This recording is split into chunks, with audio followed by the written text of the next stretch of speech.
minta maafnya dulu ya, telat. Tadi mobilnya nggak langsung jalan. Oke. Insya Allah di kurang lebih 6 pertemuan atau 8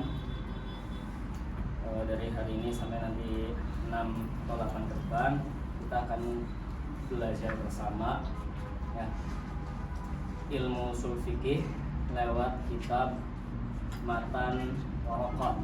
Nah, kita pakai kitab Matan Waraqat.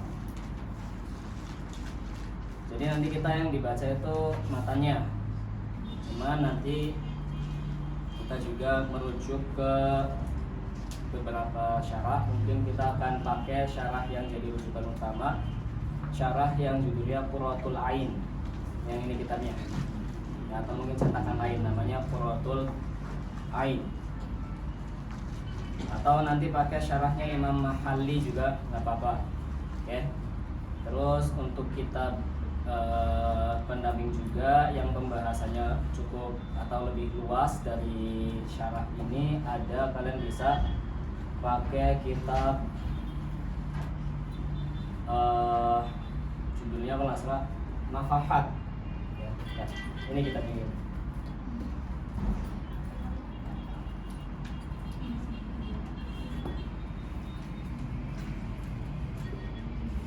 Ya, Hasyiah Nafahat.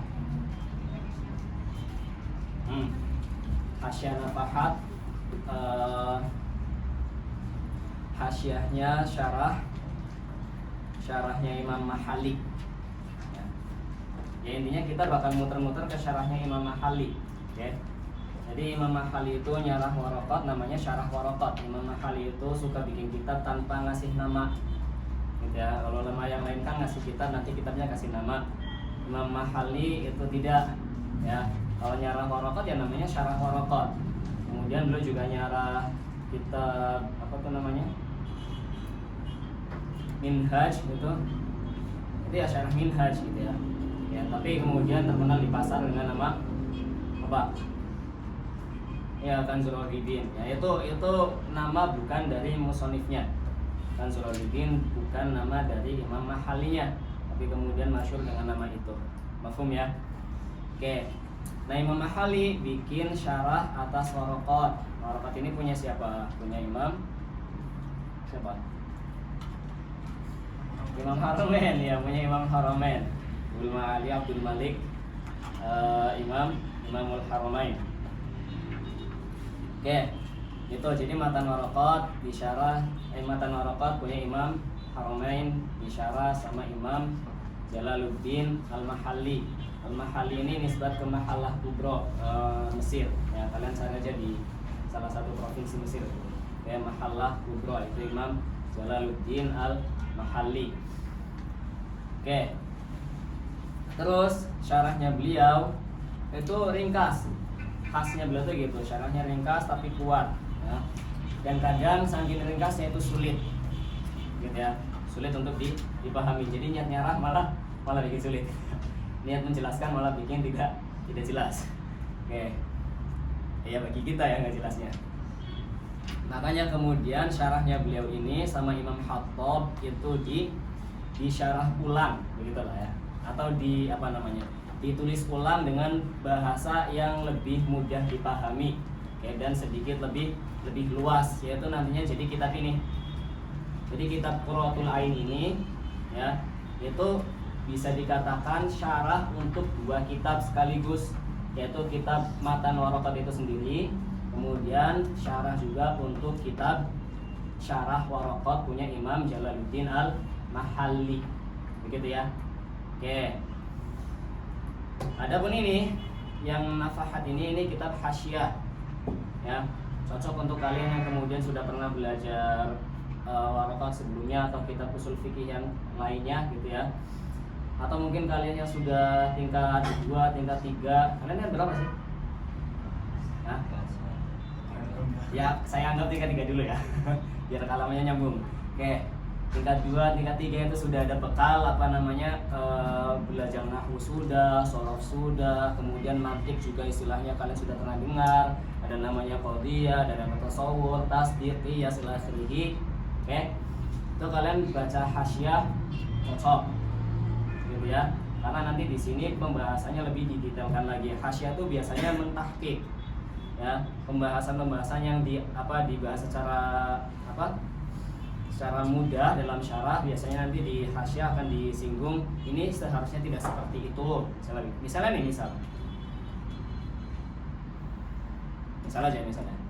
nanti kita akan baca misal tarif dari al-ilmu.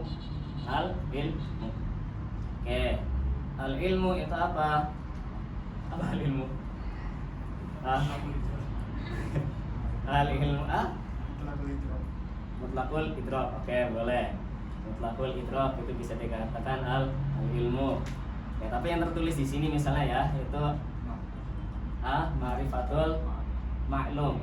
Ya kan? Ma'rifatul ma'lum.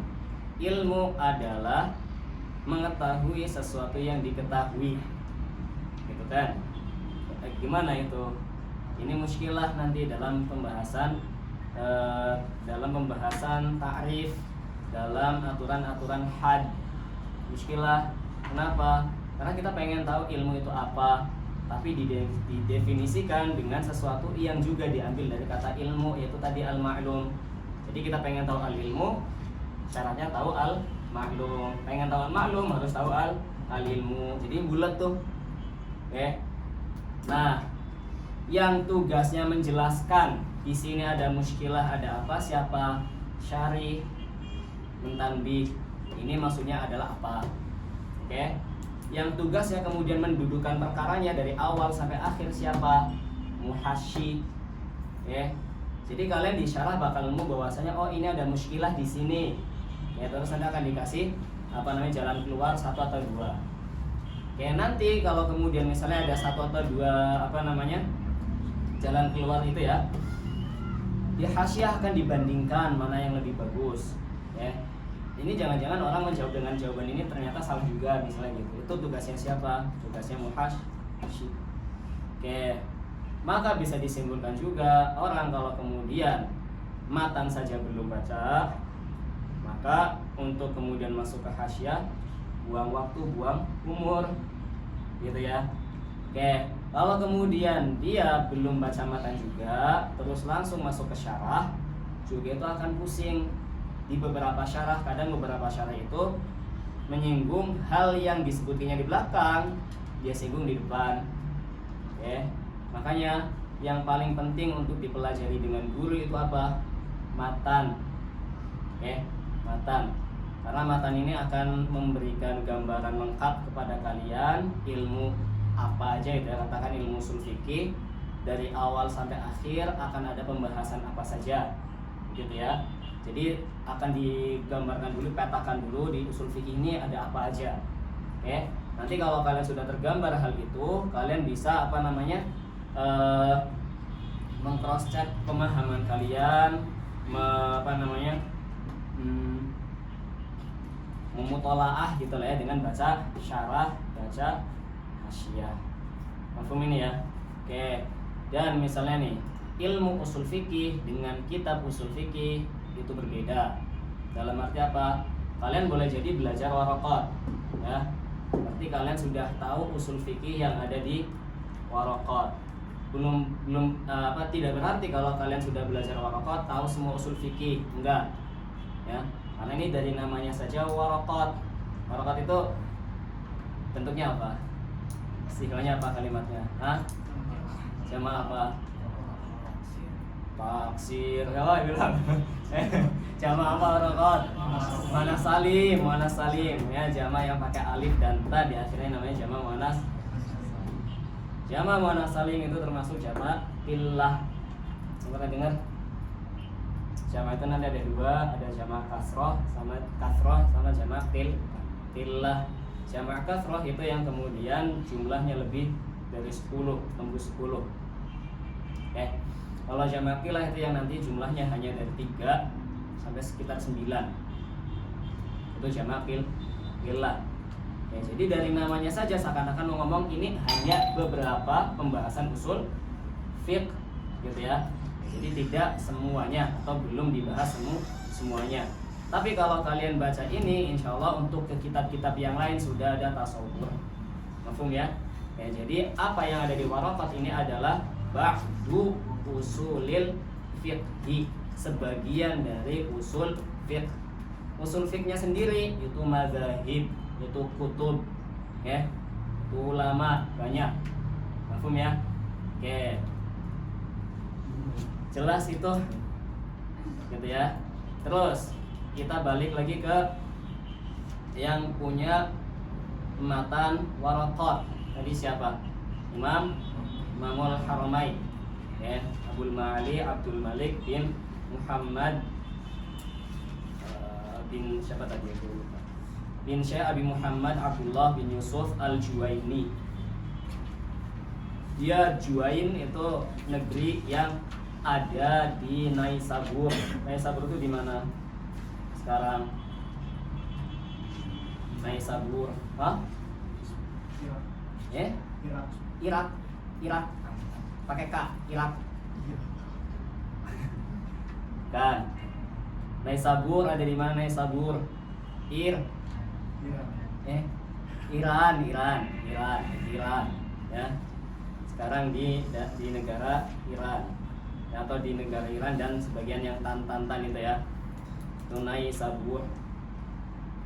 Oke, itu Imam Haramain lahir di situ. Oke, keluarganya dari negeri yang namanya Juwain. Oke.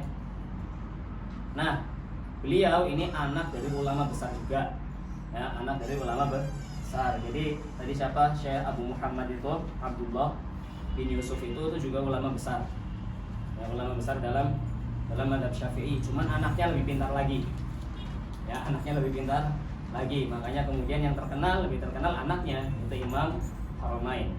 Kalau kamu kemudian nemu di kitab fikih, ya, kitab fikih ini, terus ada kalimat begini misalnya, hadza ma dhahaba ilaihil imam, ya, atau qala al imam. Itu kitab fikih, itu yang dimaksud adalah beliau Imamul Haramain. Ya, Imamul Haramain, kalau nulis Imam Haramain, al imamnya jangan dikasih alif lam karena itu idhofah, Imamul Haramain. Gitu ya. Oke, kenapa kemudian beliau disebut sebagai Imamul Haramain padahal beliau tinggal di atau lahir dan gede di Naisabur? Karena setelah dewasa, setelah beliau baligh gitu ya, dan sudah alim, beliau pergi ke Mekah dan Madinah. Kayak tinggal di sana sekitar 4 tahun, ngapain? Belajar dan ngajar di sana. Oke, ngajar di sana, kemudian ngimamin sholat juga, mafhum ya. Makanya kemudian karena beliau mujawarah atau tinggal di Mekah dan di Madinah selama kurun waktu tadi, ya, beliau disebut dengan Imamul Haramain, yaitu Haram Makkah dan Haram Madinah. Mafhum ya? Oke, itu. Jadi beliau adalah orang yang kalau kamu nemu di kitab fikih qala al-imam itu tanpa disebutkan namanya siapa, berarti beliau Imamul Haramain. Oke. Abdul Ma'ali siapa? Abdul Malik bin Syekh Abi Muhammad Abdullah bin Yusuf Al-Juwaini. Oke, begitu ya. Itu musannifnya ini. Nah, beliau itu imam besar. Murid-murid beliau itu ulama besar. Beliau termasuk ashabul wujuh dalam madhab Syafi'i. Ya, ashabul wujuh itu siapa? Orang-orang yang bisa memberikan atau mengeluarkan fatwa gitu ya dari kaidah-kaidah yang dibuat oleh Imam Syafi'i, oke, dalam masalah-masalah yang tidak pernah ditanyakan kepada Imam Syafi'i itu sendiri. Itu ashabul wujuh. Oke, untuk membuktikan kebesaran beliau, ya, kita bisa lihat dari muridnya. Muridnya beliau siapa contohnya? Ada yang namanya Al-Imam Al-Ghazali. Kalian tahu Imam Ghazali itu ya? Itu yang mutakallim, ya faqih, ya usuli, ya beliau juga kalau mau bisa dikatakan ya filsuf juga. Cuman ya beliau nggak bakal mau dikatakan filsuf. Kenapa Imam Ghazali nggak mau dikatakan filsuf? Karena beliau mengkafirkan falasifah. Nggak mungkin dong kemudian beliau Kemudian beliau bilang, kemudian beliau bilang bahwasanya falasifatul kafir, terus bilang saya filsuf. Gitu ya. Itu. Jadi Imam Ghazali itu salah satu murid dari Imamul Haramain. Dan kalian nggak usah tanya tuh siapa Ghazali, kenal lah kalian. Kitab-kitabnya juga banyak. Beliau mutafanin. Imam Ghazali itu punya prinsip apa? Punya prinsip saya nggak bakal ngeritik orang kecuali kalau saya sebanding dengan dia atau di atasnya. Gitu ya. Saya nggak bakal ngomong tentang orang kecuali kalau saya sama kayak dia atau saya ada di atas dia. Makanya kalau kalian nemu Imam Ghazali misal ngeritik apa dalam usul fikih, berarti beliau memang sudah imam di situ. Paham ya? Banyak kitabnya Imam Ghazali. Selain Imam Ghazali misalnya siapa ada nanti namanya yang seangkatan sama Imam Ghazali juga yang dipuji sama Imam Haramain namanya Ilqiyah. Ilqiyah Al-Harrasi. Itu juga salah satu murid dari Imam Haramain yang besar, ya namanya besar. Yang ketika Imam Ghazali kemudian pergi pindah lagi itu kan, Imam Ghazali kan pernah menjabat di pemerintahan itu pernah. Ilqiyah ini yang kemudian menggantikan gurunya siapa? Imam Haramain untuk ngajar di madrasahnya. Nah, Imam Haramain ini saking pintarnya ini, ya, setelah kemudian mujawarah di Mekah dan dapat julukan Imamul Haramain, pulang lagi kemana? Ke Iran. Pulang ke sana kemudian dibuatkan madrasah oleh wazir yang waktu itu hidup di zaman itu, namanya wazirnya Nizamul Mulki. Dibuatkan madrasah namanya Al-Madrasah An-Nizamiyah. Untuk apa? Untuk tempat Imam Haramain ajar. Itu Al-Madrasah An-Nizamiyah. Zaman itu madrasah Nizamiyah kayak Azharnya sekarang. Jadi semua orang cita-citanya kalau pengen alim agama ya ke madrasah Nizamiyah. Begitu ya. Dan kemudian nanti madrasah Nizamiyah ini dikopi ya, dibuat cabang-cabangnya di semua iklim atau di semua provinsi Islam waktu itu. Jadi di Iran ada, di Irak ada, kemudian di tempat-tempat lain juga ada. Mafhum itu ya. Itu singkatnya tentang Imamul Haramain, pemilik matan. Terus sedikit tentang Imam Jalaluddin Al-Mahalli. Jalaluddin Al-Mahalli. Beliau orang Mesir, ya, dari Mahallah Kubro, makanya dinamakan Al-Mahalli. Di Mesir ini ada dua Jalal, ya. Jalaluddin Suyuti sama Jalaluddin Al-Mahalli. Dua orang ini yang hidup pertama kali dia Jalaluddin yang Mahalli. Setelah Jalaluddin Mahalli wafat beberapa tahun itu muncul Jalaluddin As-Suyuti. Yang kemudian mereka berdua nulis tafsir. Yang pertama nulis ya Jalaluddin Al-Mahalli, cuman belum selesai, beliau wafat, kemudian diselesaikan oleh Jalal yang satunya Jalaluddin As-Suyuti. Makanya kemudian tafsirnya masyhur dengan nama Al-Jalalain. Karena penulisnya itu dua Jalal. Jalaluddin Al-Mahalli dan Jalaluddin As-Suyuti. Mafhum ya, dua-duanya orang Mesir dan itu masyhur di Indonesia. Kita gitu. Tentang Imam Jalaluddin Al-Mahalli. Beliau ini unik. Uniknya bagaimana? Dan ini juga bukti bahwasanya orang itu semuanya punya kecerdasan masing-masing. Imam Jalaluddin Al-Mahalli ini sulit untuk hafal. Beliau nggak bisa ngapalin. Beliau bilang kalau saya disuruh ngafal satu lembar, saya demam. Ya, siapa? Imam Jalaluddin Al-Mahalli. Tapi jangan tanya kalau kemudian tentang pemahaman. Ulama-ulama yang sezaman sama beliau memuji beliau dengan apa? Jalaluddin Mahalli kalau mikir nggak pernah salah. Ya, kalau nahkik masalah tidak pernah salah. Tapi untuk ngafal sulit. Paham ya? Kenapa? Ya karena itu semuanya pemberian dari Allah juga. Mafhumnya, ada orang yang diberi hafalan kuat, ada yang diberi dalam dalam meneliti masalah itu kuat. Untuk orang macam-macam. Gitu. Itu Jalaluddin Al-Mahalli yang kemudian mensyarah kitab matan waraqatnya Imamul Haramain. Itu. Nah, kalau yang tadi Imam Khattab ini orang atau ulama yang tinggalnya di Mekah ya. Beliau juga dari keluarga ulama, bapak, pamannya itu semuanya ulama juga. Maka beliau ketika kecil juga belajar langsung dari bapaknya dulu, pamannya dulu gitu ya, sebelum kemudian masuk ke madrasah-madrasah. juga masyayikh yang lain. Kayak kalau yang Hasyiah Nafahat ini itu ditulis oleh orang Indonesia ya, Ahmad bin Abdul Latif Al-Khatib Al-Jawi Asy-Syafi'i ya, Al-Mudarris bil Masjidil Haram. Zaman dulu orang Indonesia itu ya, sebelum kemudian Mekah sana itu atau Saudi itu jadi Saudi kan. Dulu kan namanya apa sih? Dulu namanya apa Saudi? Namanya apa? Iya, dulu namanya Hijaz, Mamlakatul Hijaz. Ya.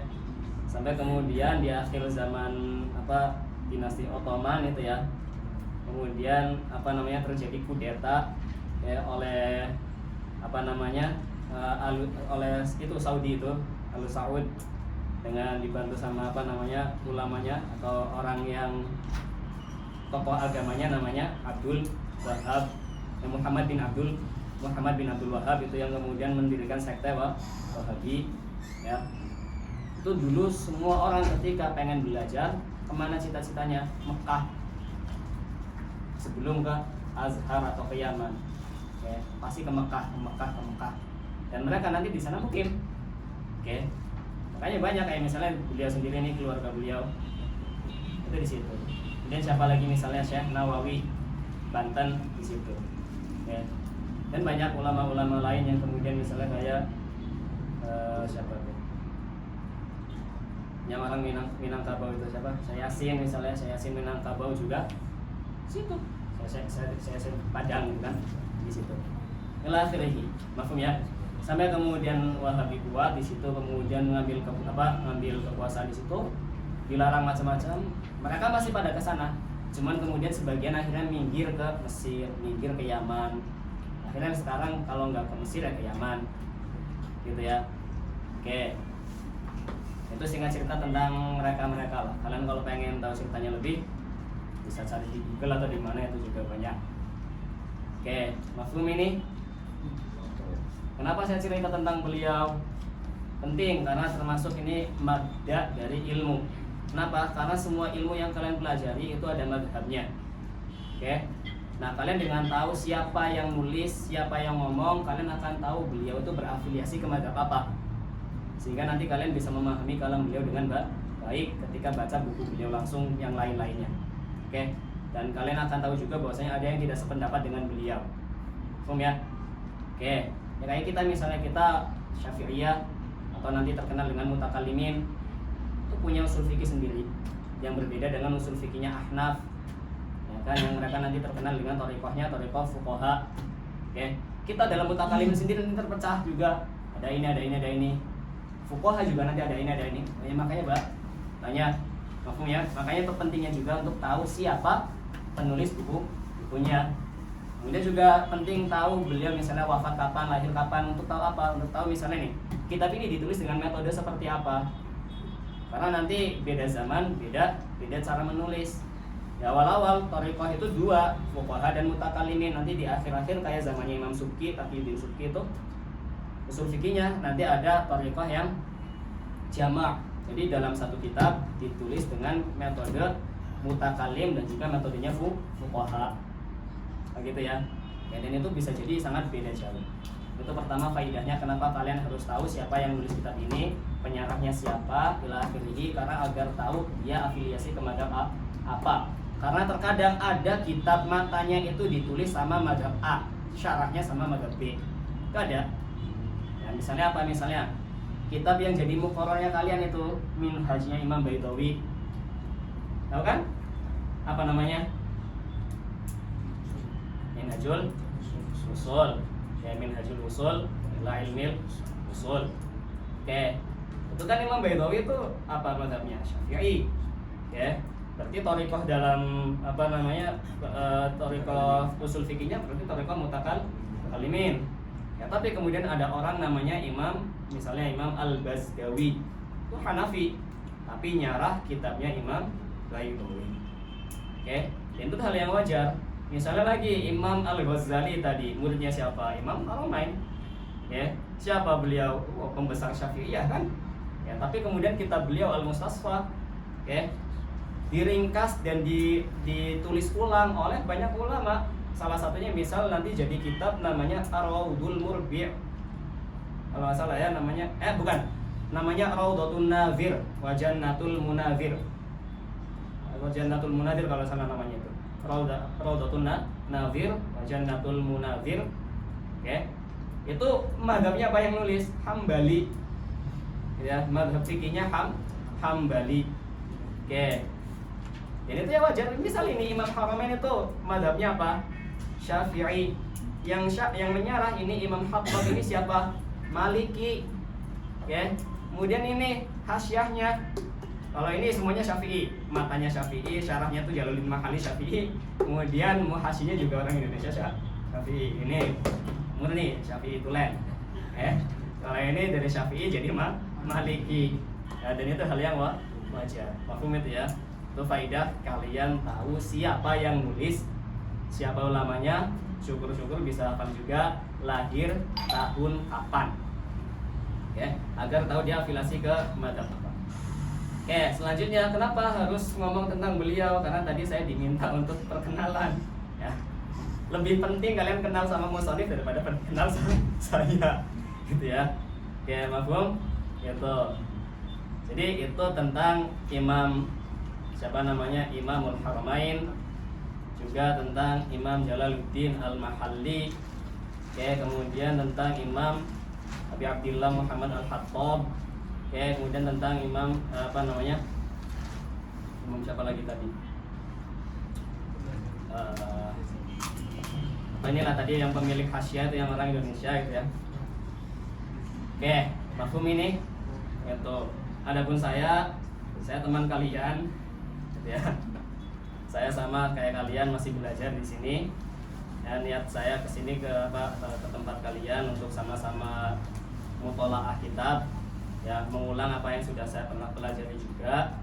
Kayak biar nanti kalau ternyata misal ada yang saya belum paham atau kemudian kalian punya pertanyaan apa yang akhirnya ternyata itu ternyata aku belum tahu ya, saya juga bisa belajar. Mafhum ya? Oke. Nama saya ada di pamflet kan? Ya udah gitu.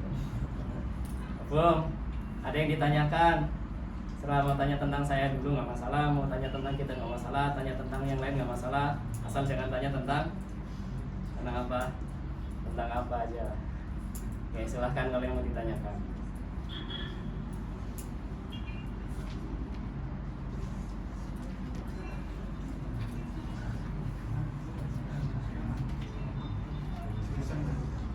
Jurusannya heran insya Allah.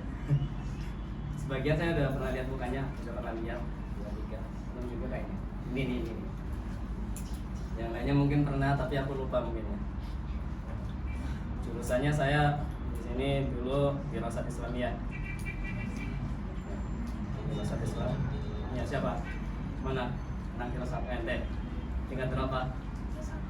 Ya? Yang 1. Kapan ujiannya? Nah, aman. Apa yang sulit? Ada. Oke. Aman dari dulu itu sulit. Apalagi yang mau ditanyakan, silakan saya kasih waktu.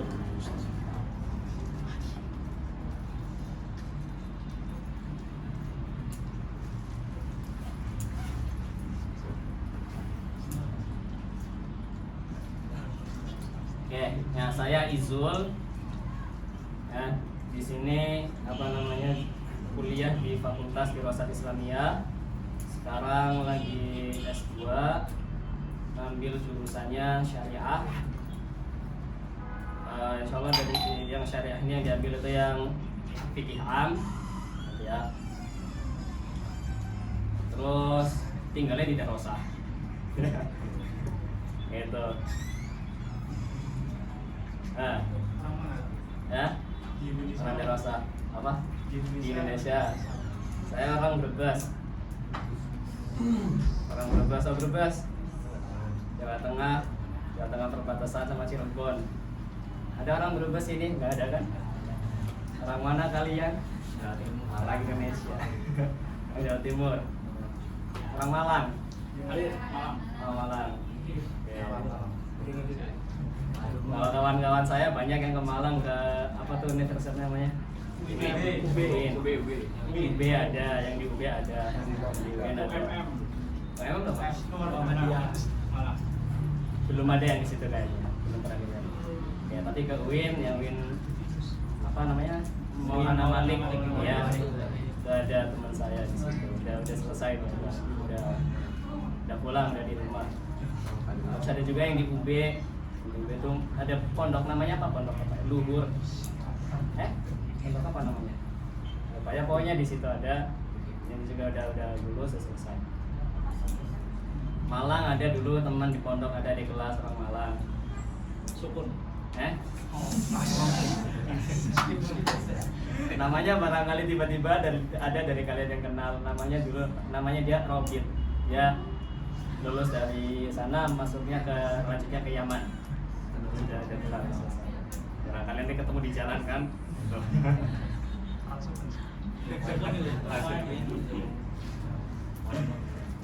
Apalagi saya orang Brebes. Ya, momen ke Brebes sana main, tapi nggak ada apa-apa, paling ada bawang goreng sama telur asin. Pondoknya aku nggak punya pondok. Saya dulu mondok di Brebes juga, di Al Hikmah. Di situ 7 tahun, dari MTS sampai aliyah 7 tahun. 7 karena aliyahnya 4 tahun. Aliyahnya 7. Ya. Ada lagi? Ya, silahkan tanyakan sebelum saya tanya kalian.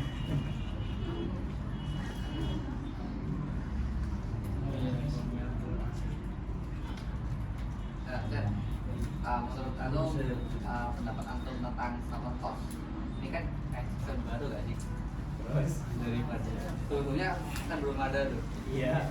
Pendapat Antum tentang nomor kos sih gimana tuh? Pribadi aja. Oke, pendapat pribadi ya. Pendapat pribadi. Ada maslahatnya juga. Dari sudut pandang siapa nih mahasiswanya? Soalnya mungkin ada Badan bisnis. Oke, bisnis apanya nih? Bisnis apa? Bisnis dari Azharnya. Kalau Azharnya enggak. Kalau dari misalnya orang sini bimbel sama saya segini harganya, nah, itu mungkin. Oke. Tapi ala kulli hal, menurut saya ada maslahatnya.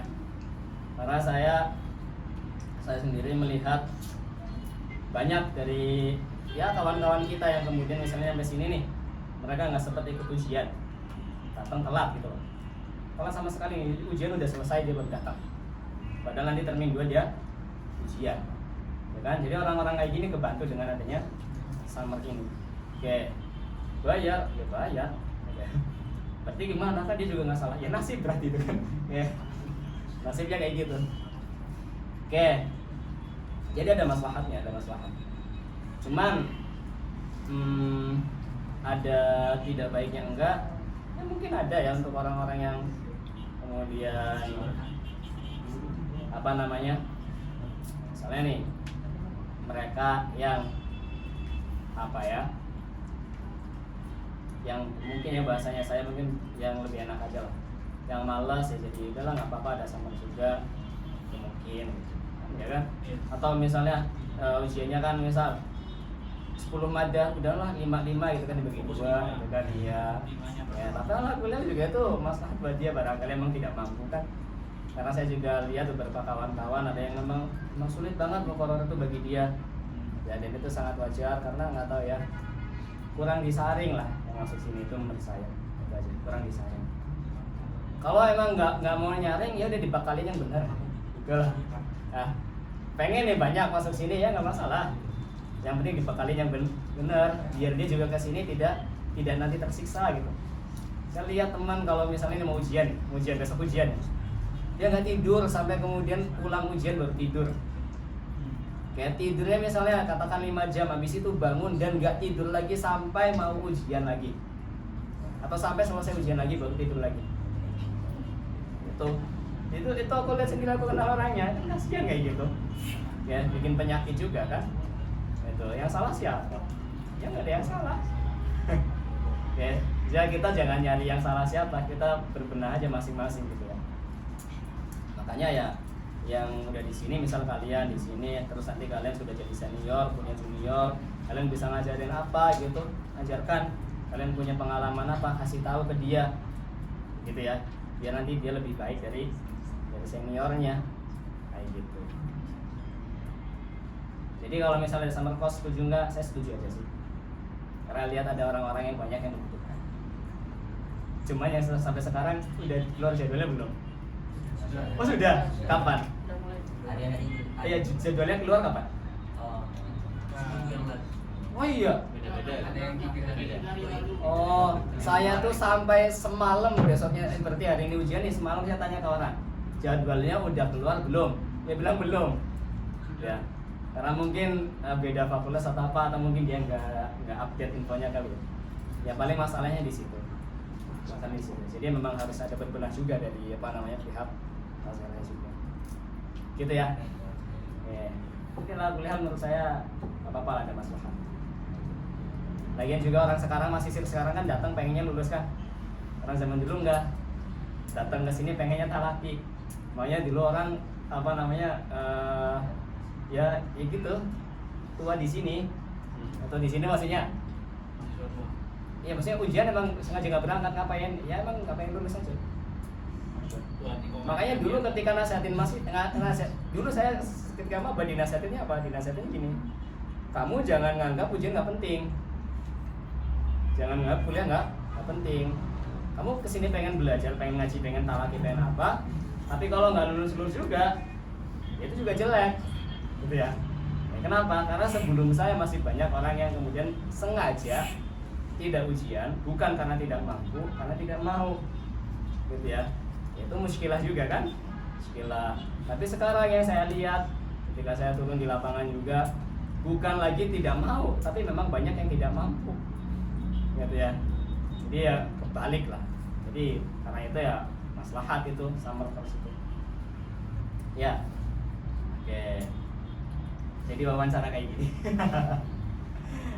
Ada lagi yang ditanyakan?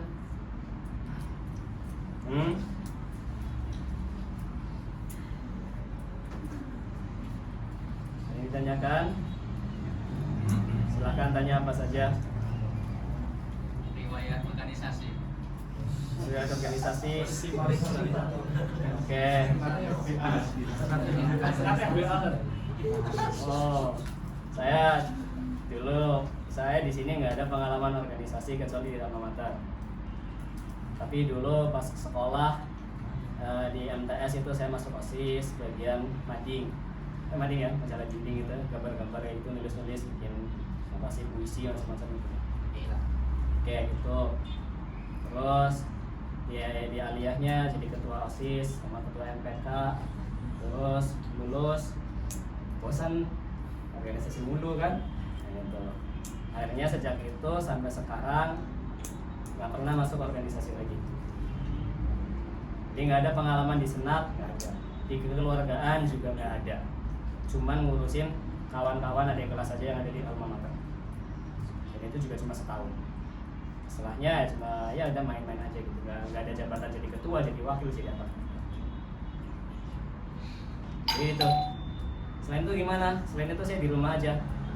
Ya. Saya baru ke asyir. Saya tuh dari dulu ke asyir tuh kalau pengen bikin iqomah aja. Ke asyir kalau pengen bikin iqomah. Selainnya nggak ada.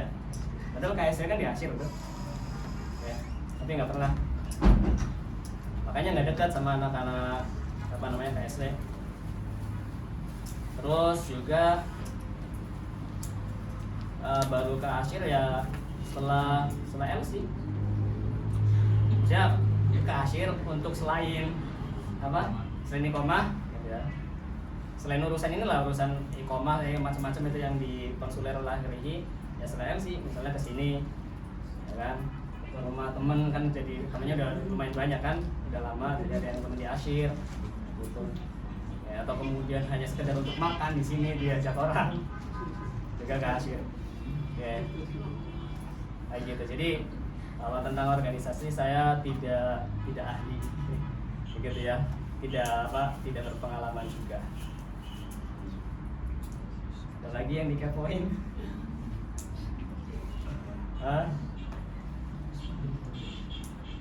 Silahkan.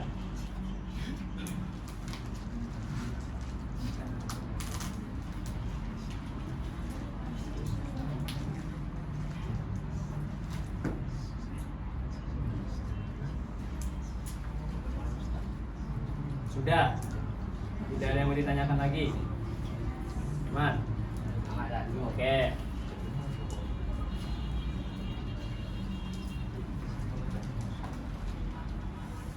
Kalau gitu, bismillahirrahmanirrahim. Saya minta coba Banin siapa yang mau baca. Buka halaman 26.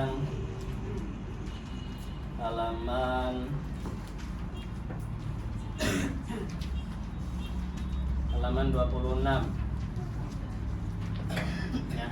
Coba baca halaman 26. Saya pengen tahu kalian bacanya kayak gimana. Nah, ya. Siapa namanya? Nggak ada absen ya? Nggak ada. Siapa namanya? Muhammad siapa? Hah? Farhad. Ya, Farhad. Ya, baca. Oke, Al-Kawakib, gas.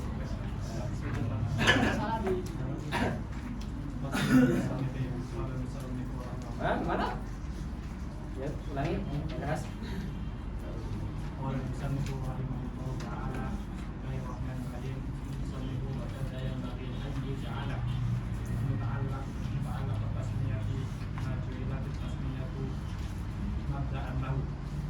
Kenapa mabda'an? Kenapa mansub mabda'an?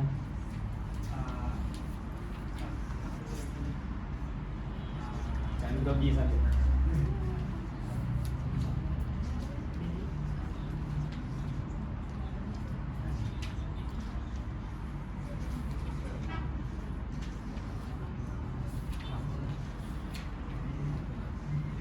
Kenapa mabda'an? Banat, kenapa mabda'an? Hah? Apa? Tadi apa yang jawab tadi? Maaf, dari? Hah? Dari Syuila. Dari Syuila. Syuila itu majhul loh. Ada maf'ul ya? Ayo, saya pengen coba kalian keluarkan semua nahwu yang kalian ketahui.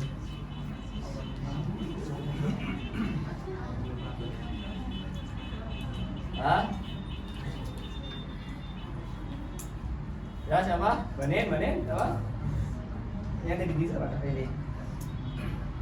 Hah? Banat. Hah? Apa?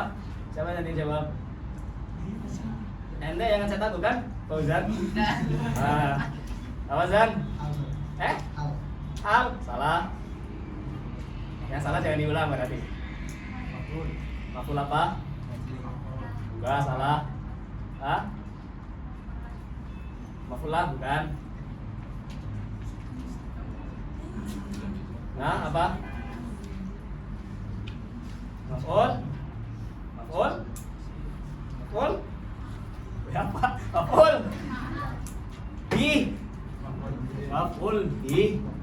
Maf'ul bi dari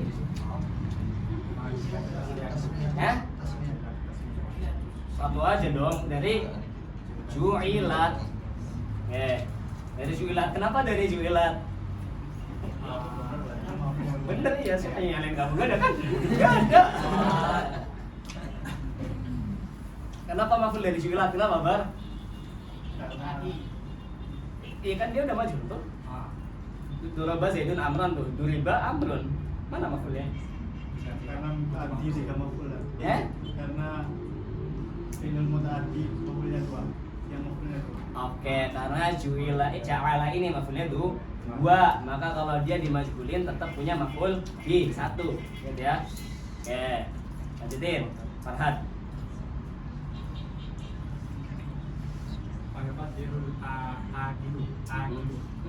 Bismillahi akilun wal qari'u bismillahi aqra'u. Bahwa aula Ulangi. Bismillahi. Bismillahi aqulu. Wal qari'u bismillahi aqra'u. Bahwa aula min takdiri aqtadi'u bi ifadatihi talbisul fi'la. Apa talbisu? Salah bacanya bukan talbisu, apa? Apa? Talabus. tadi ulima dari talak besar fitri kullahu. Hah? Kullihi. Kenapa kulihi? Itu pakai. Ayo asal. Ayo, paksa keluar, keluarkan. Ya. Ayo. Hah? Badal. Kan? Hah? Taukid apa namanya yang pakai kul itu? Taukid maknawi. Terus Talabusal fi'li kullihi bitasmiyati mabtadi'un la yufidu illa talabusal ibtidai bihi wa takdirul muta'allaqi muta'akhirah li'anna al-maqsudal aham mamimu. ahamu Kenapa? Ya keluarkan terus, paksa keluar. Kamu tahu, biar keluar. Naat dari dari al-maqsudah bagus. Terus li'anna al-maqsudal aham al-bidayata bidayata tuh bisa apa? al-bada'a Tadi itu al-bidayata itu tanya diharakatin apa? Apa? Yang tas sama tuh berantem tuh ya? Tak apa tuh? Oke. Al-bada atu. Jadi khobar dari khobar dari khobar anak. Terus Bismillahi ta'ala. Bismillahi. Ta'ala. Terus Wa li ibadatil hasri. oke, coba ada yang tahu nggak tuh Bismillahi ta'ala banyak ta'aluk kemana? Banyak ta'aluk kemana? Tahu ta'aluk? Ta'aluk itu hubungan huruf jar dengan fiil. Dia nyambung ke fiil apa?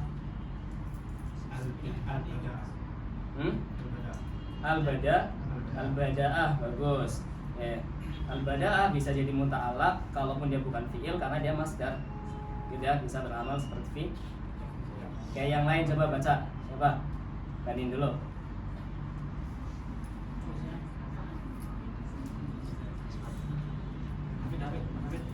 Siapa? Mas Hafid. Tunjuk orang ente baca coba ente. Nah, Wa ibtada al-musannifu kan. Salah bacanya. Wa ibtada al-musannifu bil basmalati ibtidaan Kenapa ibtidaan? maf'ul Apa maf'ul apa? Hah? Di ajli. Oke. Yun. ibtidaan bil Qur'anil azimi wa amalan bi hadithi kullu amrin libalin la yubda'u fihi. Kenapa la yubda'u bukan la yubda'a atau la yubda'? Hah? Mujarrad gimana? Hah? Apa bahasanya tuh? Iya di bahasa Arabnya gimana? Oke, boleh ditajar bihi amina sidi wal jazimi. Terus Bi bismillahirrahmanirrahim bahwa abtaru. ya kenapa abtaru? Ya. Tafdil. Kenapa rofa bukan tafdil? Tada.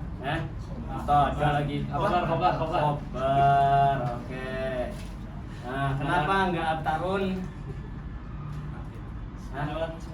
Isim Ramon Musharif. Rawahul Khatibi fi kitab Rawahul Khatibi. Rawahul Khatibu. Iya. Fi kitabi al-jami' bi hadzal lafzi. Aiu. Al-jami'u bi hadzal lafzi. Oke, Banat baca. Siapa? Apa suruh Zan, tunjuk Zan, Banat Zan, Zan. Tunjuk Banat suruh baca siapa orangnya? Ya, teman kamu kan? Yang mana? Ya, siapa yang mau baca Banat?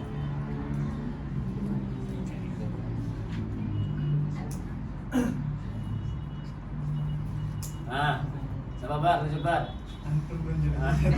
Apa di Bar yang mana, Pak? Ini di tengah nih, itu yang lagi baca. Iya, iya kamu. Iya.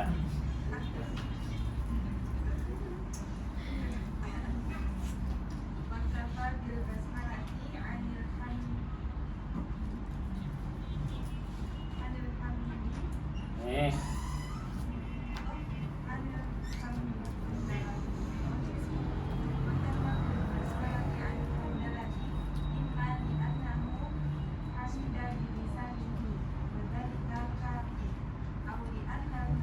Kafin jadi apa kafin? Fa'il. Hah? Kafin jadi apa? Khobar dari apa? Oke, khobar yang tadi itu irobnya apa? Rafa. Oke. Tanda rafanya mana?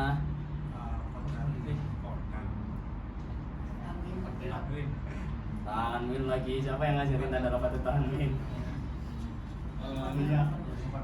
Iya, muqaddar itu apa? Iya, pokoknya apa mahdzuf muqaddar itu apa gitu. Yang muqaddar doang. Alifnya itu kan. Alif mana alif? Apa yang fi kan? Aslinya kafiyun. Nah, aslinya Kafiyun. kafiyun. Terus habis itu Karena hilang. iya ya. Oke, terus Ya udah jadi kafin. oke, jadi kafin. Terus mana alamat rafanya?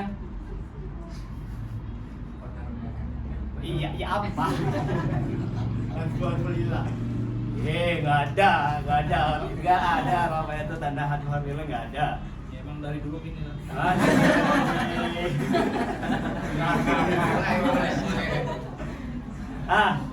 Apa guys? Ya Allah, alamat rafa, woi. Alamat rafa kan apa sih? Doma, wawu, alif, sama nun. Mana hati hamil nggak ada. Ya pilihlah salah satu dari empat ini. Domatun muqaddaratun Terus ala Di mahali rafin. oke, dhammah muqaddarah. Kenapa? Karena dia isim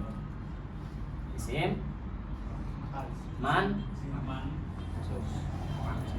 apa? Tadi dia bilang man mansub bukan apa? Mankus. Oh, iya. Isim man. Oh, apa coba? Apa isim? Ya apa? Isim mankus apa? Ah. Apa isim mankus?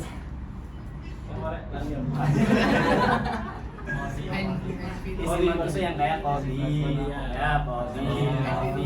Oke. Nah, lanjutin. Siapa namanya? Iya, siapa nama kamu?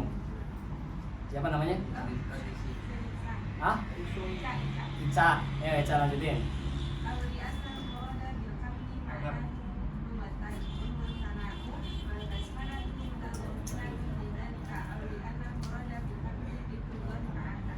Bagus. Ta'ala itu kalimat apa? Hah? Ya? Apa kalimat apa ta'ala? Ya, apa kalimat apa ta'ala? Ya siapa? Ya kamu ya. Hah?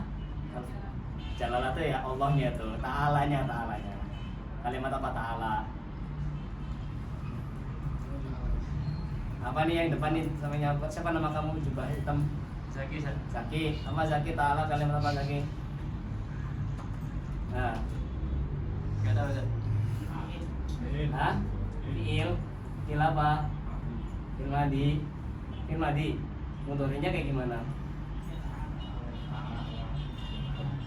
Oke, dia fi'il ya, fi'il madi. Ta'ala ya ta'ala.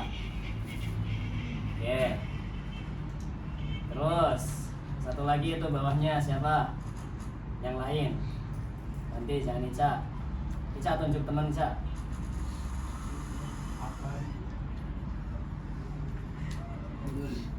Itu yang merah, ya coba ayo. Ya kamu ya, siapa namanya samping Ica itu? Maria. Ya Maria.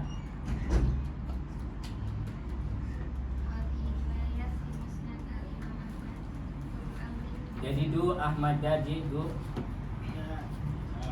Nah, dia pemilihnya apa? Apa? Ahmad siapa yang kasih tahu? Ahmada. Kenapa Ahmada? Isim ghairul munsharif karena dia jadi apa di situ? Ba. Badal. Badal dari Imam. al-imam. Bagus. Oke, dibacanya Ahmad. Ya, terus lanjutin.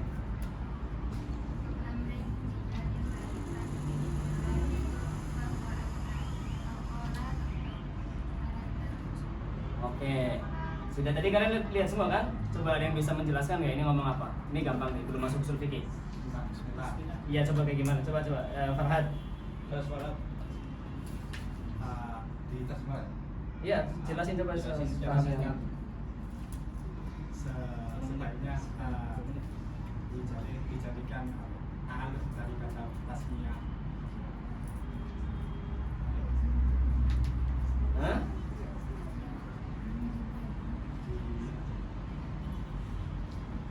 Farhad apa? Farhad? Soalnya memulai Bismillah itu dan mengikuti Quran, Al-Quran. Terus?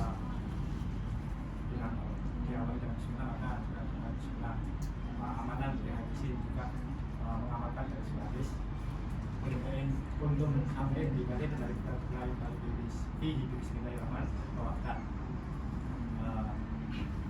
Terus Qur'an bil bismillahi alhamdulillahi Bil basmalati. bil basmalati alhamdulillahi mencukupkan bismillah tanpa hamdalah inna ya'nahu hamidah di sana. Kalian nggak ngantuk kan lampunya gitu?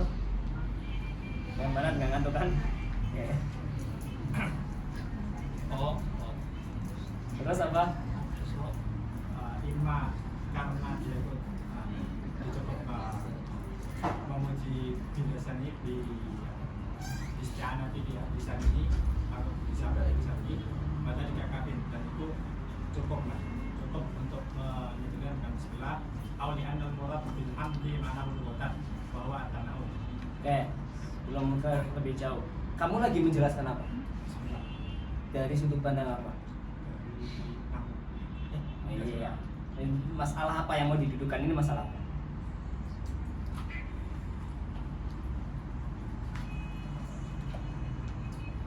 Kenapa misalnya memulai dengan bismillah?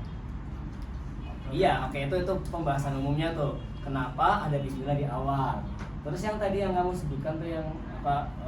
Yang bapak itu yang aku lu tuh lagi pengen apa sih? Mendudukan masalah apa? Ya apa? Ta'aluk dari ba. Kayak ta'aluk dari ba di bismillah. Oke. Terus habis itu apa lagi?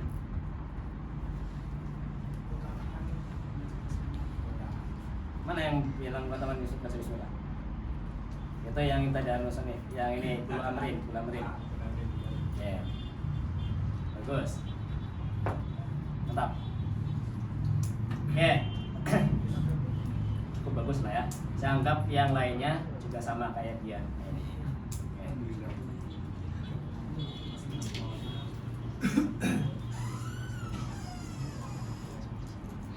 Oke, sekarang coba perhatikan. Bismillahirrahmanirrahim. Ya. Di sini dikatakan Bismillah. Ya. Kenapa disebutkan Bismillah di awal? Alasannya karena iqtidaan bil Quran, ngikut apa yang ada di Quran. Quran itu kalimat pertama adalah Bismillahirrahmanirrahim. Karena surat pertamanya adalah Al-Fatihah. Ya, Bismillah salah satu ayat dari Al-Fatihah menurut mazhab kita. Gitu ya, makanya di sini Bismillahirrahmanirrahim disebutkan di awal. Oke. Itu namanya iqtida. Kenapa? Karena tidak ada dalam Quran perintah untuk melakukan apa-apa dengan bismillah di awalnya.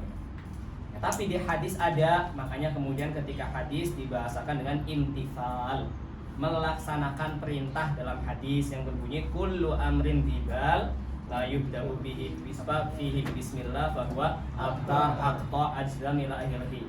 Oke ya. Itu perbedaan antara iqtidaan dan imtithalan. Iqtidaan itu ngikut kalaupun tanpa ada perintah.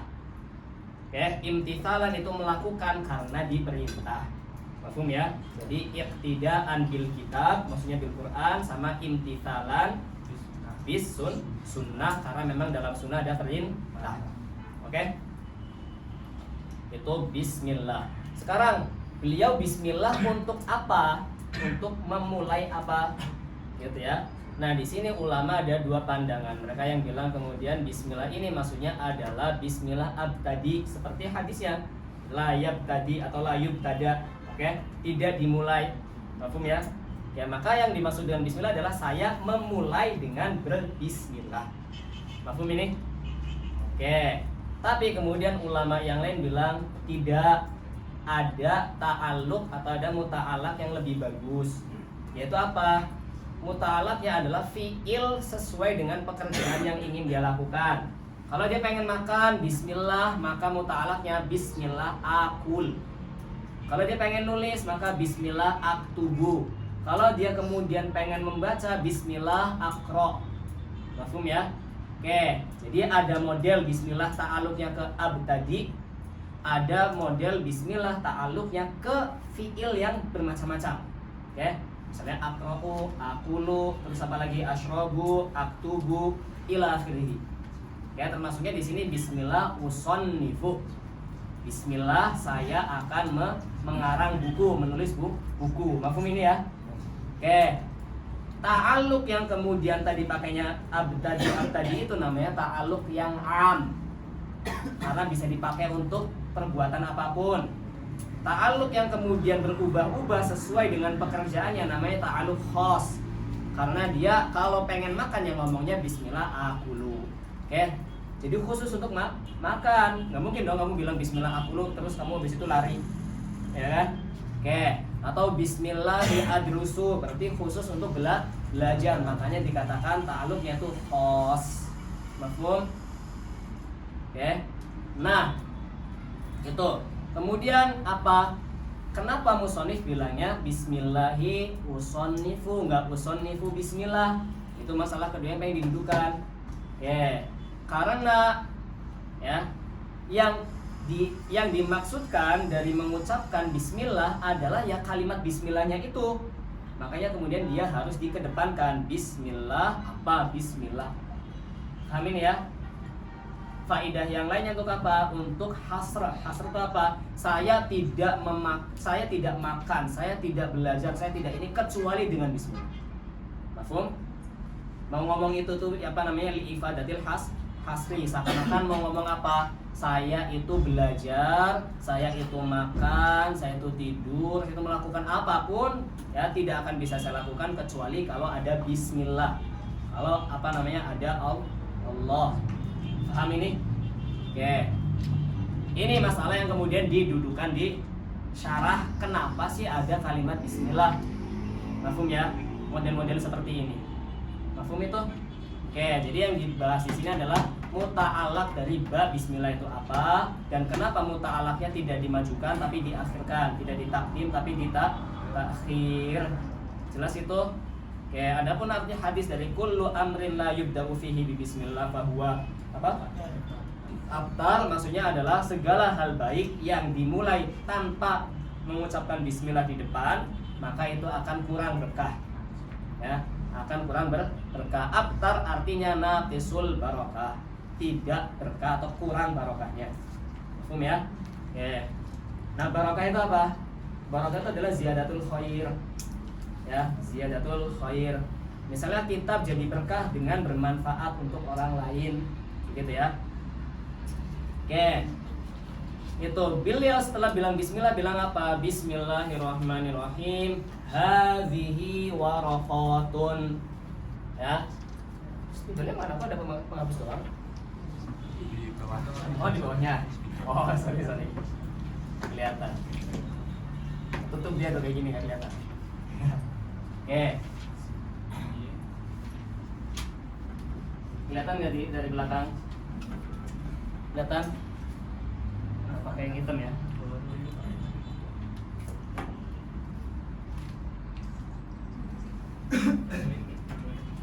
Oke, kita tulis matanya.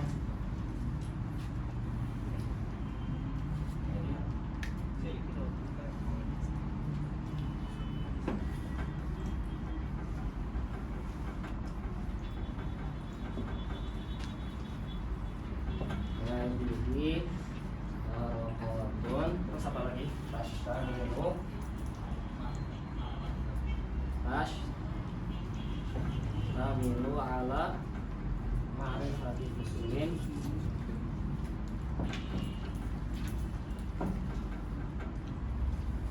min usulil fiqh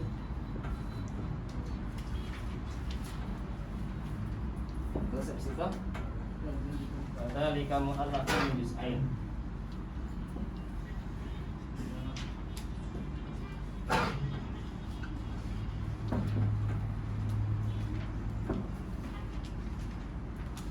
Mufrada ini.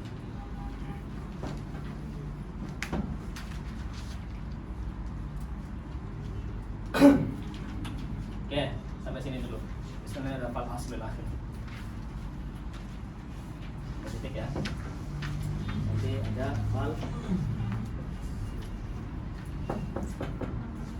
Oke, coba perhatikan.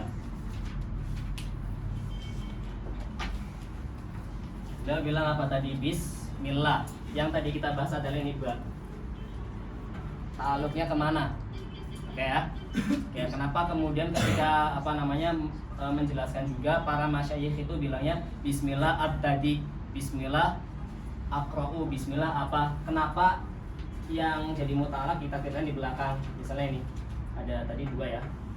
Yang pertama abtadi'u, atau kemudian misalnya di sini uson. Yang tadi kita bahas itu ini pertama, ba-nya itu ta'aluknya kemana? Kenapa harus ada pembahasan itu? Karena ba-nya di sini huruf jar asli. Huruf jar asli punya makna dan punya ta'aluk. Kalau punya ta'aluk, maka ta'aluk yang dicari. Oke, kita sudah tentukan tadi ada 2 macam, ada abtadi dan musannif. Di sini dituliskan musannif. Abtadi ini namanya muta'alaq yang am, karena bisa dipakai untuk perbuatan apapun. Mafhum ya? Oke, adapun musannif ini yang khos karena khusus untuk mentasnif. Kamu bilang abtadi usonif kalau memang mau nulis, nggak mungkin dong abtadi usonif terus habis itu kamu makan, gitu ya. Oke, jelas ini. Nah, selanjutnya nih disebutkan di sini sebelum nanti ke bawah adalah apa? Mana yang lebih baik, ini atau ini? Mafhum ya? Oke, dikatakan antara abtadi dan usonif yang lebih baik adalah takdiran usonif. Kenapa? Karena abtadi itu hanya permulaan saja, seakan-akan minta diberkahi di awal saja. Tapi kalau kamu ngomongnya usonnifu berarti minta diberkahi dari awal nulis sampai selesai. Mafhum ya? Kamu ngomong bismillah akulu berarti minta diberkahi dari sejak awal suapan makan sampai habis. Mafhum ya? Itu makanya kemudian yang khos ini lebih baik daripada yang am. Mafhum ini? Oke. Selanjutnya, tadi kan hadisnya kullu amrin la yubda'u bi bismillah. Sudah ada bismillah ya kan? Berarti sudah nggak masalah dong. Oke, muskilah berikutnya apa? Ada hadis lain yang berbunyi kullu amrin la yubda'u bil hamdalah. Musonif tidak mendatangkan alhamdulillah. Oke? Bismillah hadhihi waraqat. Mana hamdalahnya? Gak ada. Oke? Nah, ini muskil. Kenapa? Kenapa kemudian melakukan hadis yang bismillah tapi tidak melakukan hadis yang hamdalah, tidak mengamalkan hadis yang hamdalah? Mafhum ya? Oke. Tugasnya syarih adalah menjelaskan kenapa tidak disebutkan hamdalahnya. Di sini dikatakan hal itu boleh jadi pertama adalah karena beliau mengucapkannya, tidak menulis tapi mengucapkan. Jadi seakan-akan nulis bismillah sebelum nulis ini alhamdulillah langsung habis. Itu maksud dari kalimat yang ada di syarah yang kalau kalian lihat itu yang berbunyi apa tadi?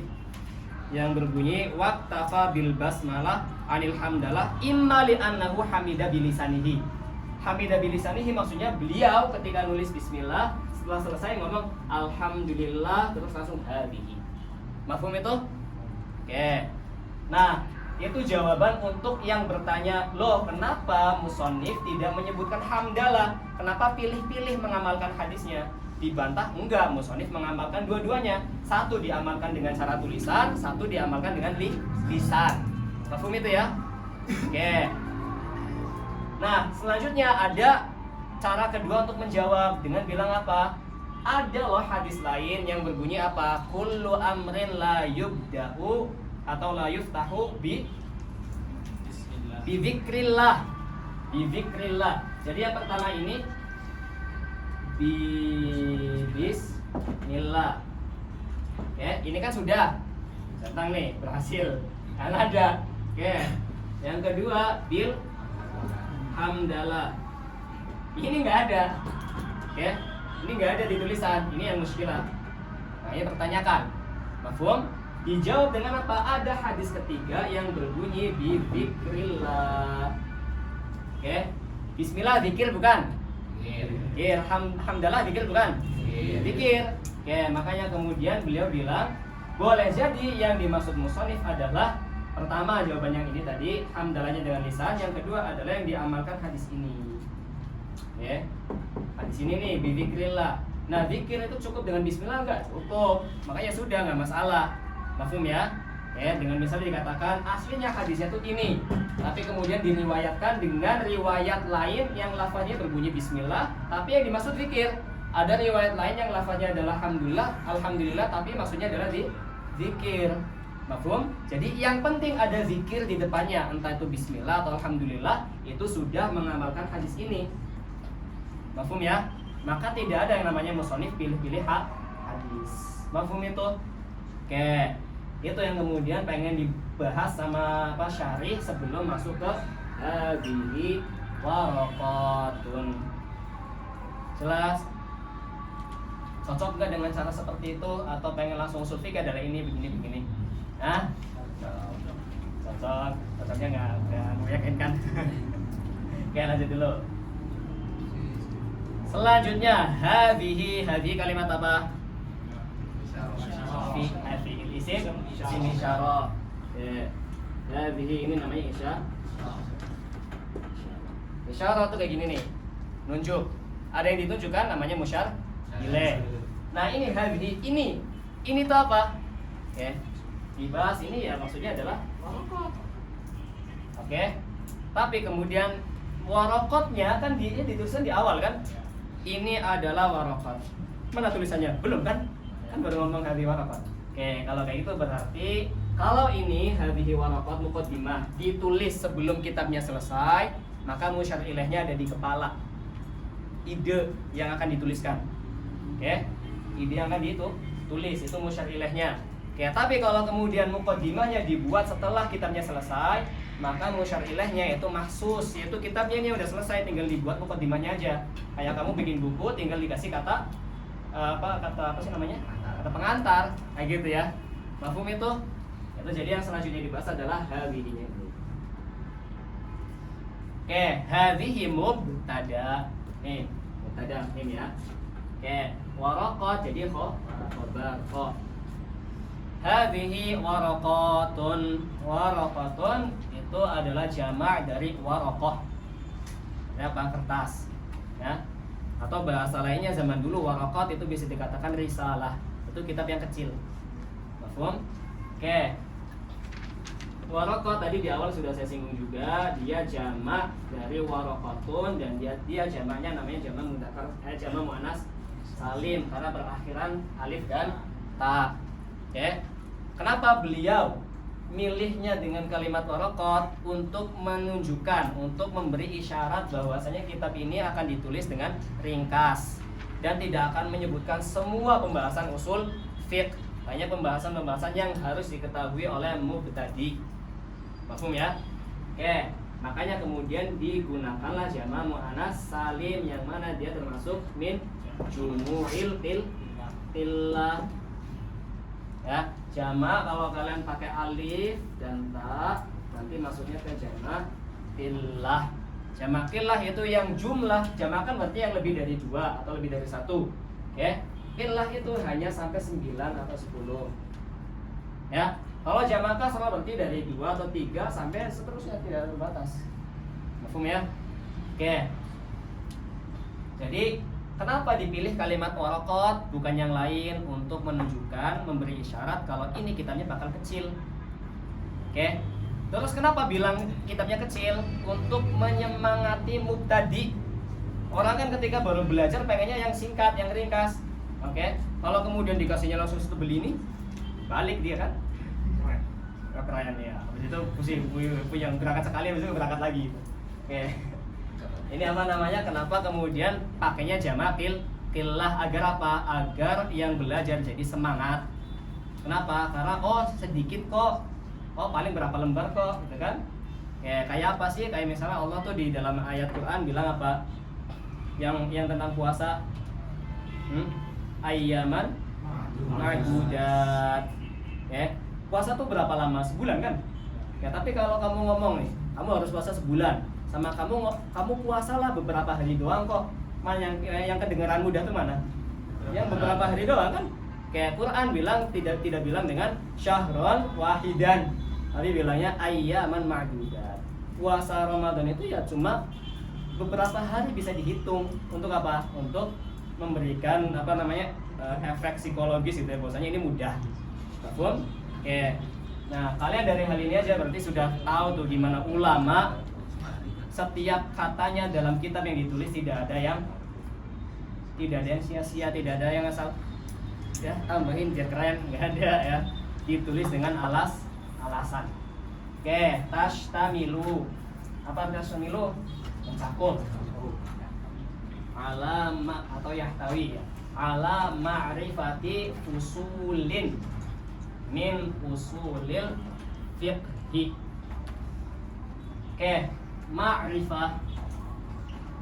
Ma'rifah itu artinya apa? Tahu. Ya. Tahu, bahasa Indonesia tahu lah. Cuma nanti dia ada bedanya dengan kalimat ilmu. Kamu bisa bilang alima ya, dalam beberapa contoh di mana kamu tidak bisa bilang arafa di situ. Gitu ya.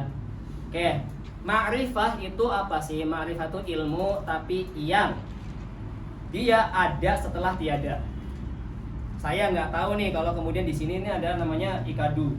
Setelah saya tahu, saya jadi arif. Tadinya nggak tahu jadi tahu. Itu namanya ma'rifah. Mafhum? Tadinya tidak tahu jadi Tapi kalau ilmu apa? Kalau ilmu itu lebih umum dari itu. Boleh jadi sebelumnya nggak tahu jadi tahu, boleh jadi memang sejak awal tahu. Itu kalau ilmu.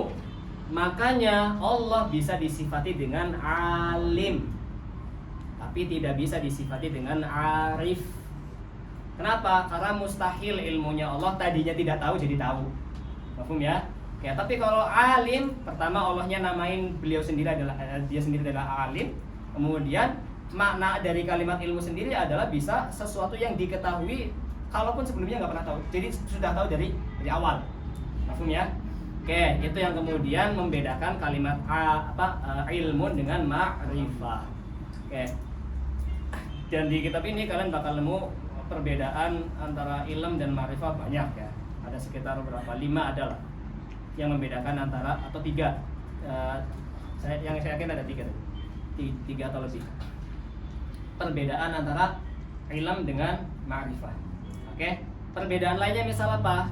Ilm itu sesuatu yang sifatnya kuliah di mantik. Suatu ide yang kemudian tidak ada di alam raya ini. Kamu nih manusia itu apa sih? Hayawan. Itu apa? Natif. Mana natif? Mana hayawan? Gak ada. Ya, yang ada adalah hayawan natifnya tuh jadi manusia gitu. Yang ada adalah insannya. Insan ini juz'i. Tapi makna bahwasanya dia itu hidup dan berakal itu bisa kita pahami di otak. Makna dia manusia ini dia itu hidup dan berakal itu namanya kulliyat. Itu namanya apa? Kulliyat. Tapi kemudian dia manusia yang ada di depan saya ini hidup berdiri itu namanya juz'iyat. Ini manusia ini juz'iyat. Tapi ide yang kemudian dia adalah hayawan yang natif, makhluk hidup yang berpikir adalah kulliyat. Nah, ilmu adalah tentang yang kuliah. Jadi orang kalau sekedar tahu aku pernah lihat ini itu bukan ilmu karena cuma lihat juz'iyat. Ilmu itu adalah ketika kamu lihat juz'iyat banyak kemudian bisa menyimpulkan. Menyimpulkan idenya apa? Mafhum ya? Jadi kalau misalnya kalian baca kitab ini, kita terus tahu nih bisa baca kan ngerti ini apa gitu. Kemudian bisa menyimpulkan ini adalah ini. Itu berarti ilmu. Kalau sekedar bisa baca doang itu berarti masih ma'rifat. Mafhum ya? Di sini katakan tashtamilu ala ma'rifati fusul. dia mencakup juz'iyat pembahasan fasal-fasal dari ilmu usul fiqh. Oke, min usulil fiqhi. Min ini menunjukkan bahwasanya yang akan dibahas di kitab ini tidak semua tentang usul fiqh. Minnya namanya min apa? Tab'id. Sebagian. Jadi seakan-akan ketika bilang min usulil fiqhi itu ngomong ba'da usulil fiqhi. Min tab'id itu bisa diartikan dengan kata ba'd. Gitu ya. Tashtamilu ala ba'di usulil fiqhi. Mafhum ini? Oke, gitu ya. Usul jama' dari kata faslun. Oke, dalam urutan tasnif itu paling atas ada namanya al-kitab. Oke, di bawahnya kitab ada fasal, al-faslu. Bawahnya fasal atau ada, ya betul, al-bab dulu. Ada al-bab, kemudian ada al-fasal. Oke. Kemudian nanti ada mabhas, ada fara', ada ila akhirih di bawah. Oke. Mabhas atau kemudian fara' atau kemudian tanbih ila akhirih itu di bawah. Oke, tapi yang apa namanya? Yang inti dan sering ada di semua kitab itu ini. 1 kitab, 2 bab, 3 fasal. Jadi kalau ditanya ini coba nanti saya cek lagi ya. Saya agak lupa ini bab dulu atau fasal dulu. Tadi saya ingatnya fasal dulu. Kitab itu berarti apa tarifnya kitab? Kitab adalah ya kumpulan ide yang isinya adalah bab, abwab dan fusul. Apa itu bab? Bab adalah pembahasan yang isinya adalah fusul dan mabahis. Apa itu fasal? Dia adalah pembahasan yang isinya mabahis dan furu' ila akhirih. Mafhumnya, jadi mendefinisikan kitab adalah dengan mengatakan dia yang isinya adalah ini ke bawahnya. Oke, mendefinisikan bab adalah dia adalah fasal ila akhirih. Mafhum ya? Jadi didefinisikan dengan isi. Mafhum itu? Oke, di sini fusul min usulil fiqhi. Berarti isinya adalah abwab dari usulul fiqhi. Oke, yang saya ingat adalah fasal dulu. Tapi nanti saya coba cek lagi ya. Berarti bab. Jadi kita fasal bab. Oke. Itu. Apa? Nanti kalian bisa cek ada di Fathul Qorib di pembahasan awal Toharoh, atau kemudian di Hasyiah Bajuri juga di awal pembahasan Toharoh, pembahasan Alma itu nanti akan dibahas Alkitab itu apa. Karena kan di situ Kitabut Toharoh. Alkitab itu apa? Di situ ada. Saya lupa itu apa. Oke, mafhum ini ya. Jelas sampai sini. Nah, sekarang ini balik ke sini. Min tadi minnya namanya min tab'id. Berarti artinya adalah ba'du usulil fiqhi. Sebagian dari usul fiqh. Usul fiqh itu apa? Usul fiqh adalah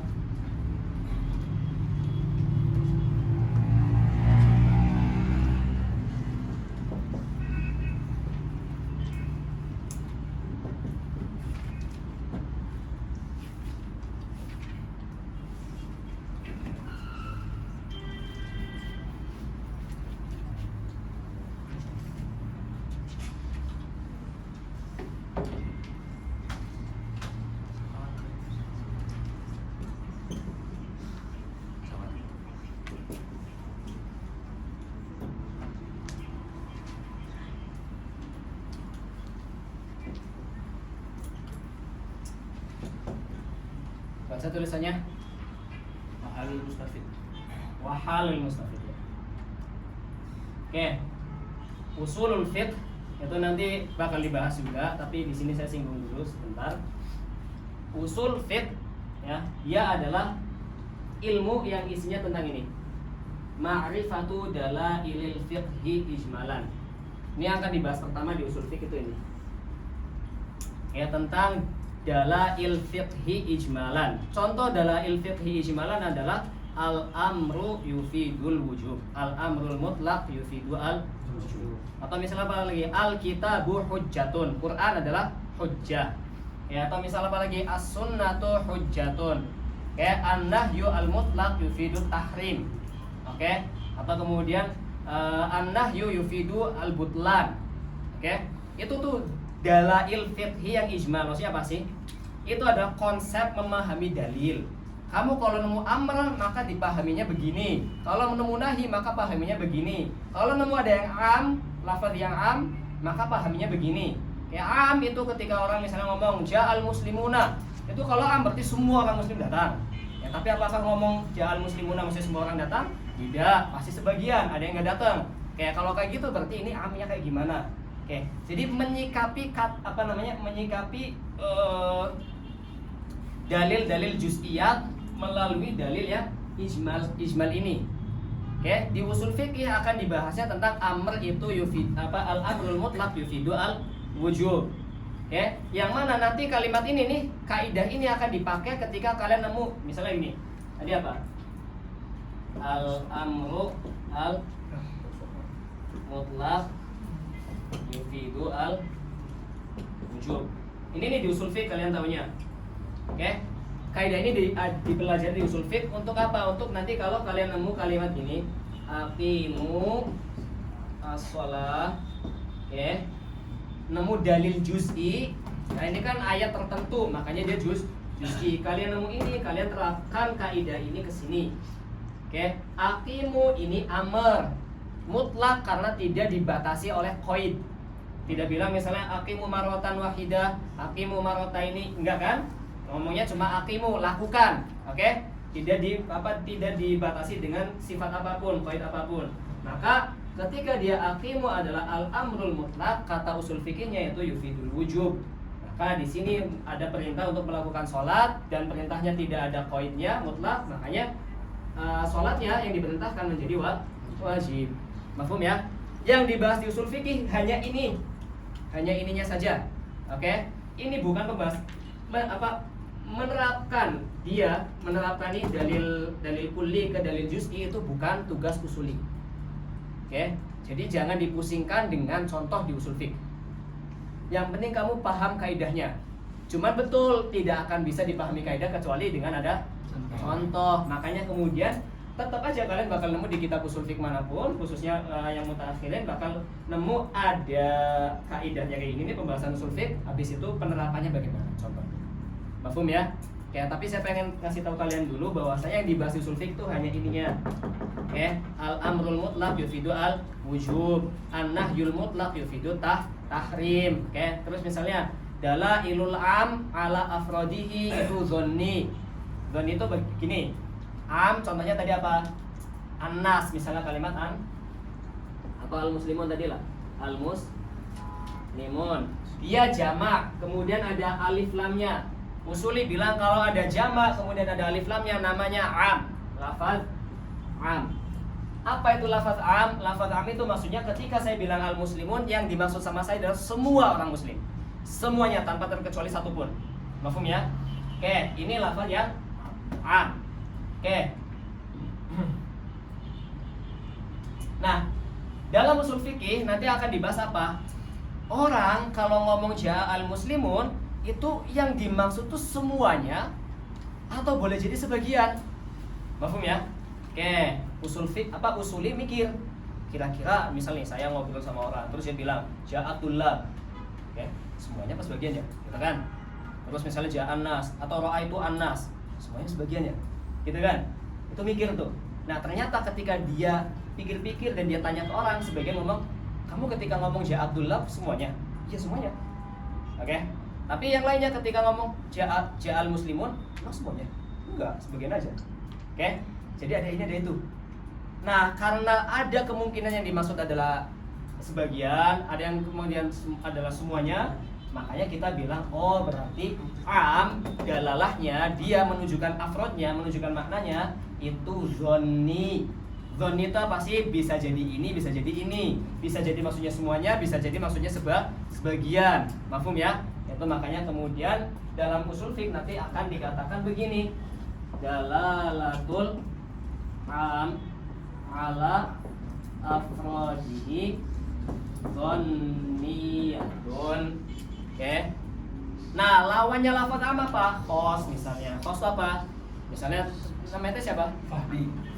Ya, Fahdi ja'a Fahdi misalnya gitu. Ja'a Fahdi. Oke. Nama dia Fahdi, ja'a Fahdi. Oke. Dalalahnya kalimat Fahdi ini itu apa? gitu ya, dalilnya khos. Kenapa? Karena udah orangnya ini gitu. Oke. Nah, mungkin gak sih ada orang berpikir misalnya Ja'a Zaidun, terus kepikiran yang mungkin yang datang bukan Zaid ya? Gak mungkin. Paham ya? Ketika orang ngomong misalnya misalnya siapa? Ro'aitu Abi. Ya nggak mungkin kemudian pikirannya bapaknya orang lain. Paham ya? Kayak itu yang namanya lafaz khos. Makanya nanti usulinya bilang apa? Oh, kalau am itu orang kadang maksudnya semuanya, orang kadang maksudnya sebagian. Tapi kalau khos pasti yang itu. Oke? Makanya kemudian mereka menyimpulkan dalalatul khos ala fardihi atau ala afradihi itu qat'iyah. Dalalatul khos ala afradihi itu qat'i. Yang dibahas di usul fikih ininya aja. Oke? Bahwasanya pembuktian bahwasanya orang kalau ngomong dan yang disebutkan adalah lafaz am itu yang dimaksud semua atau sebagian. Itu saja yang dimaksudin. Oke, yang dibahas itunya. Kenapa? Karena nanti kan di dalam Quran misalnya nih misalnya nanti di Quran ada kalimat-kalimat yang dia khos, ada kalimat-kalimat yang dia misalnya ya ayyuhalladzina amanu. Itu termasuk lafaz apa? Am. Oke, berarti ini kalau am Allah lagi manggil semua apa sebagian. Mafhum ya? Kenapa? Karena dengan kita tahu semua atau sebagian, kita akan tahu siapa yang diperintah, siapa yang dilarang. Mafhum ya? Oke, jadi itu yang kemudian tugas dari usuli. Kamu kalau pengen paham usul fikih berarti pengen memahami konsep itu. Allah ini lagi ngekhitab siapa? Semua orang atau sebagian. Mafhum ya? Oke, makanya itu pentingnya kemudian ilmu usul fiqh.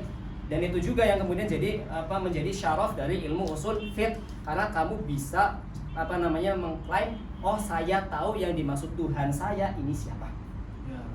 Mafhum ya? Oke.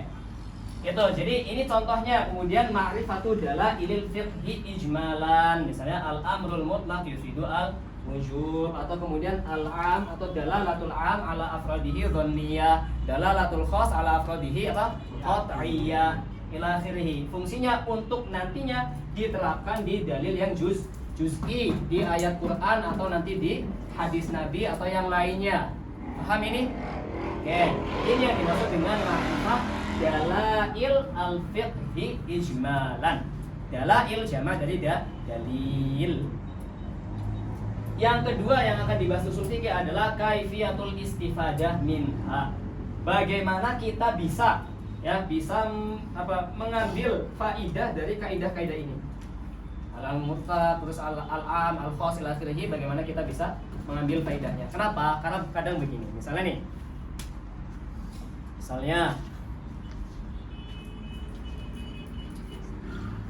ini misalnya nih. Nabi misal bilang gini. Kalian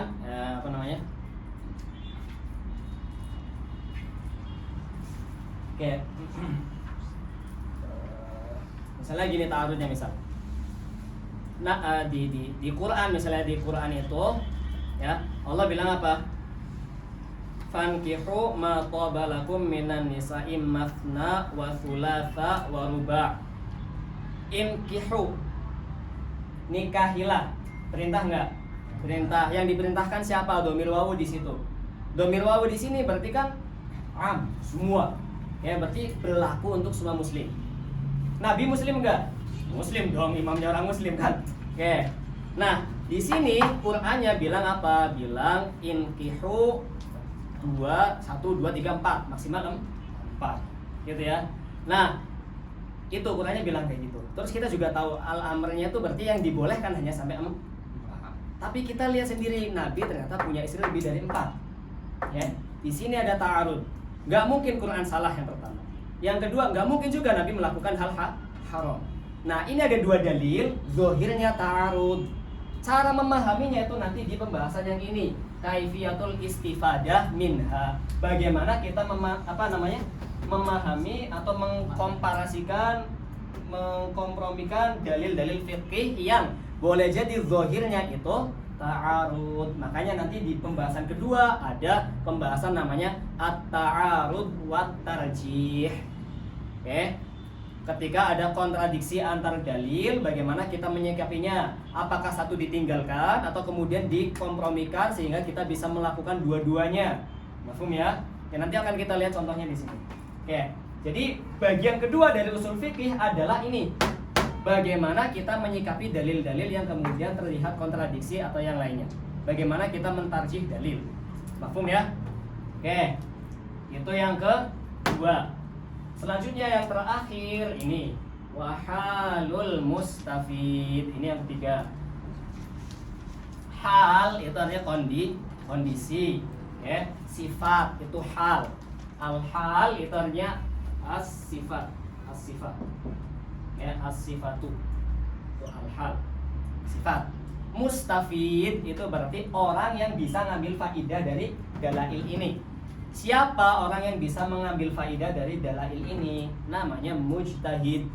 Jadi pembahasan di yang nomor 3 ini adalah tentang syurutul ijtihad, ya, atau syurutul mujtahid atau syurutul mufti. Mafhum? Jadi yang dibahas di sini adalah 2 hal. Pembahasan tentang siapa itu mujtahid dan apa aja syaratnya. Yang kedua adalah siapa itu muqallid dan apa kewajiban dia. Mafhum ya? Ya, jadi di halul mustafid ini akan dibahas 2 hal, yaitu siapa itu mujtahid, syarat-syaratnya apa dan kewajibannya apa. Terus siapa itu muqallid, syarat-syarat apa, ketentuannya apa, kemudian kewajibannya apa. Misalnya bagaimana? Misalnya gini. Mujtahid itu misalnya nih, saya mujtahid. Oke. Terus misalnya siapa tadi namanya? Farhad. Mujtahid juga. Terus tadi Banat ada siapa? Ica. Mujtahid juga. Oke. Terus kita sama-sama dalam masalah. Ada masalah nih. Kemudian saya berkesimpulan hukumnya adalah boleh misalnya. Terus Farhad punya kesimpulan hukumnya adalah tidak boleh. Ya, terus Ica punya kesimpulan bahwasanya hukumnya ada yang dibolehin ada yang enggak, ditafsir. Oke. Ini kalau tiga-tiganya mujtahid, gak boleh kemudian saya lagi butuh sama yang mengatakan gak boleh, akhirnya ngikut taklid, gak boleh. Ya, mujtahid itu tidak boleh taklid ke mujtahid lain. Kalau orang sudah jadi mujtahid, maka ketika ada masalah apa harus langsung ke Quran dan Sunnah. Itu gak boleh kalau dia malam taklid, dia dosa. Itu mujtahid. Kalau dia taklid malah dosa. Kemudian kalau dia berijtihad, terus hasil ijtihadnya ternyata haram. Ulama lain ada yang bilang halal. Dia nggak boleh melakukan. Kenapa? Karena ijtihad dia mengatakan haram. Kalaupun ada ulama lain yang mengatakan halal. Jadi mujtahid itu berat. Belajarnya sulit. Setelah jadi mujtahid, kalau haram ya haram. Gitu ya. Tapi kalau muqallid mudah. Ya. Mau ke sini boleh, ya sana boleh, ini boleh. Kan lagi butuh yang boleh yang sana, lagi butuh sama yang nggak bolehnya ke situ. Itu muqallid. Ya, tapi nanti ada pembahasan apakah boleh muqallid itu pindah-pindah kayak gitu. Ya, di pembahasan lain. Ala kulli hal ini yang akan dibahas tentang mujtahid. Misalnya ketentuan tadi, mujtahid nggak boleh taklid mujtahid lain. Maka misalnya Imam Syafi'i itu mujtahid, nggak boleh taklid ke Sayyidina Umar, nggak boleh. Taklid ke Sayyidina Abu Bakar nggak boleh. Kenapa? Karena beliau mujtahid. Oke, tapi kita nggak bisa ijtihad, maka harus taklid. Nah, di sini juga akan dibahas ketentuan muqallid adalah apa? Muqallid nggak boleh kemudian ijtihad. Ya, muqallid tidak boleh berijtihad. Maka sangat aneh ketika kita orang siapa yang kemudian sekarang tuh mujtahid. Ya mungkin ada ya, tapi yang kemudian nongol di TV-TV yang teriak-teriak tuh nggak ada yang mujtahid itu. Ya orang yang lagi kebingungan situ. Orang lagi bingung, ya kan, terus daripada bingung kan mending lihat gitu. Oke. Maka orang awam tidak usah kemudian apa dalilnya. Karena apa? Karena kamu dikasih dalil pun nggak paham, gitu ya. Jadi bukan berarti itu hukumnya begini, terus dalilnya apa? Itu bukan membuat dia jadi pintar, enggak. Itu justru menunjukkan kalau yang nyuruh juga itu tidak tahu atau bahasa kasarnya bodoh gitu ya. Ya kenapa? Karena bukan ranahnya orang awam, bukan ranahnya muqallid. Mafhum ya? Jadi muqallid itu tidak layak untuk kemudian tanya dalilnya apa. Kenapa? Karena kalau dikasih dalil pun tidak akan paham. Gitu ya. Oke. Ya misalnya kayak tadi. Atau misalnya yang lain, misal gini. Berapa sekarang? Jam 8. Oh, jam 8. Udah kelar ya? Oke. Nambah sejam. Aku nggak bisa balik nanti. Oke, nih. Apa tadi ya? Tausil. Di wrapping nanti. Apa tadi? Tadi apa tadi? Contoh ya, contoh. Misalnya, apa dalil kemudian apa tuh harus ada niatnya, gitu kan? Ya kita cuma bilang nama-nama lebih niat. Oke, ulama kan bilang gitu kan? Tapi coba bisa sampai menyimpulkan nggak sah kalau ada niatnya? Pasti nggak tahu. Oke, terus apa gunanya? Ya sini nggak terlalu berguna juga. Makanya kalau ada orang bilang apa dalilnya, tanya lagi, emang kamu paham kalau kasih dalil? Ya kan? Apa dalilnya ini? Emang kamu paham kalau kasih dalil? Itu kalau orang awam. Tapi kalau kita, kalian, tulab, tolibat, ya harus tahu, harus tanya, dalilnya apa? Nggak masalah itu. Kenapa? Karena kalian yang bakal menggantikan. Ya, kalau kalian tidak dilatih seperti itu, ya kalian nanti bingung. Ya, jadi betul ketika misalnya kalian di sini di Azhar, kemudian ada orang bilang ini hukumnya begini. Misalnya ini, misal. Hadisnya tuh satu, bilangnya innamal a'malu bin niyyat wa innamal likulli imri'in ma nawa ila akhirih. Amal itu bergantung niatnya, ya enggak? Oke, tapi kenapa kita Syafi'iyah dan jumhur bilang, oh berarti kalau ada orang melakukan sesuatu tanpa niat, enggak sah. Tapi kenapa Ahnaf bilang, enggak, tetap sah. Kamu sholat, ya sholat itu, sholat lah. Misalnya wudhu gitu ya, wudhu atau kemudian mandi wajib tanpa niat sama sekali, itu kamu sah, tetap sah. Ya, jadi kamu mandi nih, habis mandi kemudian ada teman kamu lagi jamaah, langsung takbir Allah Akbar. Ya udah sah. Kalaupun tadi mandinya enggak niat, gitu ya, itu sah. Kenapa? Karena mereka dalam memahami innamal a'mal binniyat beda.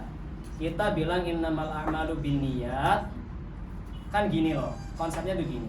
Nabi kalau ngomong nggak ada amal kecuali dengan niat, ya, nggak ada amal kecuali dengan niat. Tapi kamu lihat nggak teman kamu melakukan amal apa tanpa kamu tahu dia niat atau enggak? Ada nggak? Ada dong. Kamu lihat ada teman kamu nih lagi duduk gini, kita nggak tahu dia tuh niat belajar atau enggak. Ya, ada teman kamu lagi misal lagi tidur, kita nggak tahu dia tuh lagi apa, jangan tidur lah. Misal dia lagi belajar, jangan belajar apa, lagi makan. Pokoknya kita tahu, lihat sendiri dia lagi melakukan sesuatu, lagi beramal tanpa tahu niatnya apa. Boleh jadi nggak ada niat. Maka apa yang dikatakan Nabi ada ihtimal salah. Ya, ihtimal salahnya bagaimana? Nabinya bilang tidak akan ada perbuatan kecuali ada niatnya. Tapi nyatanya kamu tanya ke temanmu, kenapa kamu lakuin ini? Emang kamu berniat? Aku enggak, tapi ngelakuin. Ya, makanya kemudian ulama berusaha, oh Nabi nggak boleh bohong. Ya, jadi yang dimaksud oleh Nabi bukan tidak akan ada amal kecuali kalau orangnya niat dulu. Terus apa? Amal ini bergantung sama niatnya dalam hal apa? Itu yang ulama kemudian khilaf. Ya, bukan amalnya ini tidak akan ada kalau niatnya nggak ada, tapi amal ini akan dinilai bergantung dengan niat. Satu Syafi'iyah bilang innamal a'malu tasihhu. Jadi ada kalimat tasihhu yang ditakdirkan, ya bin niat. Oke. Satunya lagi Hanafiyah bilang apa? Innamal a'malu takmulu. Amal jadi sempurna dengan. Oke, beda nggak? Beda. Yang ngomong amal tidak sah dengan niat, kalau nggak niat nggak sah. Orang yang ngomong amal itu tidak sempurna kalau nggak ada niatnya, berarti masih bisa sah walaupun tidak sempurna. Mafhum ini? Konsep yang sama ketika kalian dengar misal hadis bilang apa? Rufi'a an ummati al-khata' wan nisyan wa mastukrihu alaih. Umatku ya diangkat itu dihilangkan dari umatku al-khata' kesalahan, wan nisyan dan lupa. Kayak terus wa mastukrihu alaih, keterpaksaan. Coba kalian lihat, ada nggak umat Islam yang salah? Ada nggak umat Islam yang lupa? Banyak. Ada nggak umat Islam yang kemudian tertekan hidupnya? Banyak. Nabi bilang itu nggak ada, tapi kita lihat itu ada. Muskilah nggak? Muskilah dong. Kok bisa sih Nabi ngomong sesuatu tapi tidak sesuai dengan kenyataan? Makanya ulamanya bilang enggak, ini ada yang ditakdirkan. Apa? Misalnya rufi'a an ummati, bukan an ummati. Ya rufi'a an ummati bukan al-khata, tapi rufi'a an ummati ismul khata. Ya, ismun nisyan, ismu mastukrihu alaih. Kesimpulannya apa? Kalau ada orang muslim melakukan sesuatu dengan terpaksa, dia tidak dosa. Ya, karena yang dimaksud dengan Nabi dengan kalimat wa mastukrihu alaih adalah ismu mastukrihu alaih. Oke, kemudian kalau ada orang Islam melakukan sesuatu karena lupa, dia juga tidak akan dosa. Kenapa? Karena yang dimaksud dengan rufi'an umati al-khata' wan nisyan itu adalah ismun nisyan. Oke, sama kalau orang tidak sengaja. Oke, al-khata' itu artinya tidak sengaja. Kalau dia melakukan sesuatu tanpa sengaja, maka itu tidak dosa. Mafhum? Kamu lagi puasa, kemudian mandi tidak sengaja, kemudian ada yang ketelan airnya.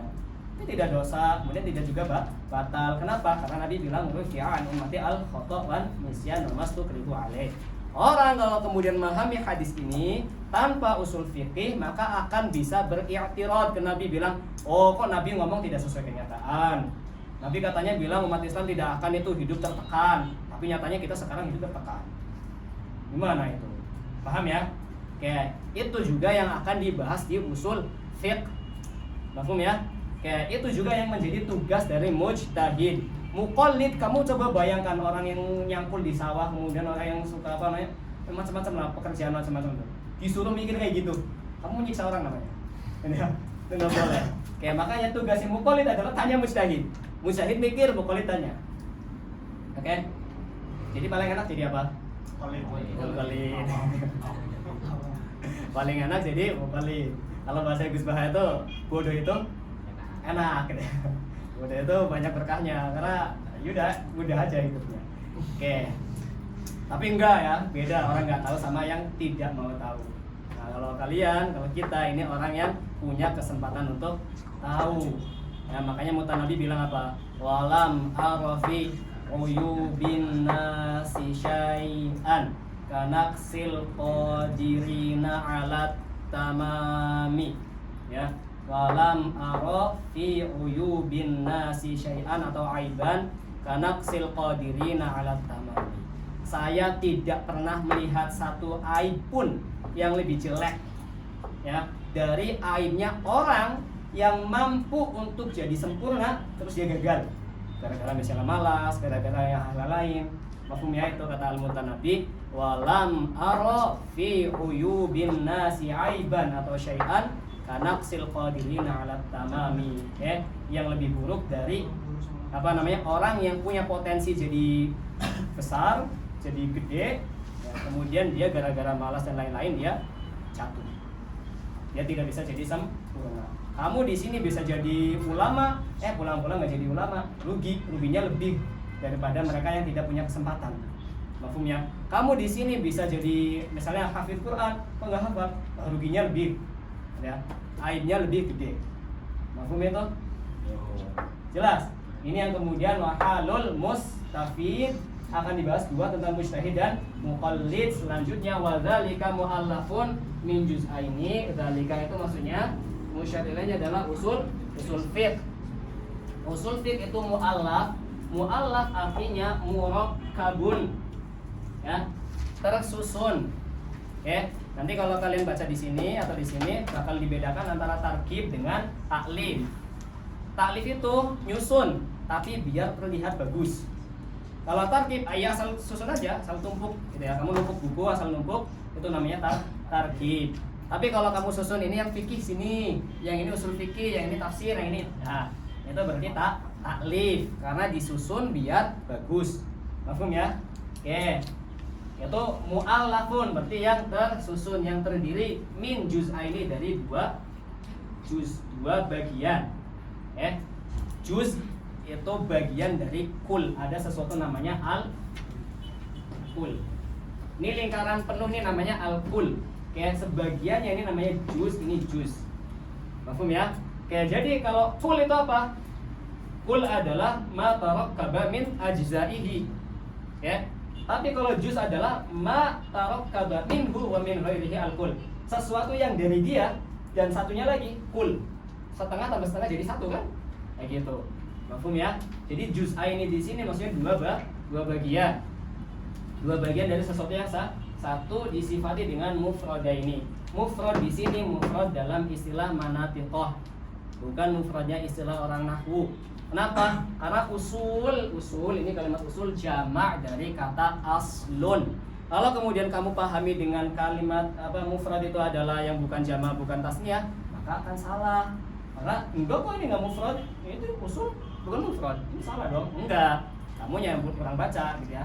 Di sini mufrad itu bukan mufrad menurut nahwiyin, tapi mufrad yang dimaksud adalah mufradnya ulama mana iqah. Mafhum, mufrad itu adalah yang bukan murakkab. Oke. Jadi dua mufrad di sini yang dimaksud adalah yang pertama kalimat aslun dan yang kedua adalah kalimat fiqhun. Oke. Makanya nanti setelahnya ada kalimat fal aslu. Ya, fal aslu. Ini nih. Mafhum itu wadzalika, maksudnya usul fikih ini mu'allafun min juz'ain, terdiri dari dua kata, gitulah ya. Dari dua bagian kata yang dua-duanya ini mufrad. Ya, bukan bukan tarkib murakkab. Oke. Yang dimaksud dengan mufrad di sini adalah kalimat asal dan fiqh. Itu ini nih. Nah, makanya nanti fal aslu ila akhirih itu akan membahas makna usul fikih dari segi pertama dia itu murakkab. Akan dibahas tentang makna usul fikih yang makna tarkibi, ya makna idhofi. Ini kan idhofah usulul fiqhi, makna idhofi. Oke, kemudian nanti ada pembahasan usul fiqh sebagai laqab. Laqab itu ilmu yang ini nih. Ilmu yang ini yang isinya adalah ma'rifatu dalail fiqhi ijmalan wa kaifiyatul istifadati minha dan halul mustafid. Mafhum ini? Jelas? Mafhum ya? Oke. Nah, itu yang kemudian dimaksud oleh matan Bismillahirrahmanirrahim. Hadhihi waraqatun tashtamilu ala ma'rifati fusulin min usulil fiqhi wa dzalika mu'allafun min juz'aini mufradaini fal aslu ila akhirih. Insyaallah fal aslu nanti. Paham ya? Oke, ada yang ditanyakan? Pusing? Panas bukan pusing. Alhamdulillah. Oke.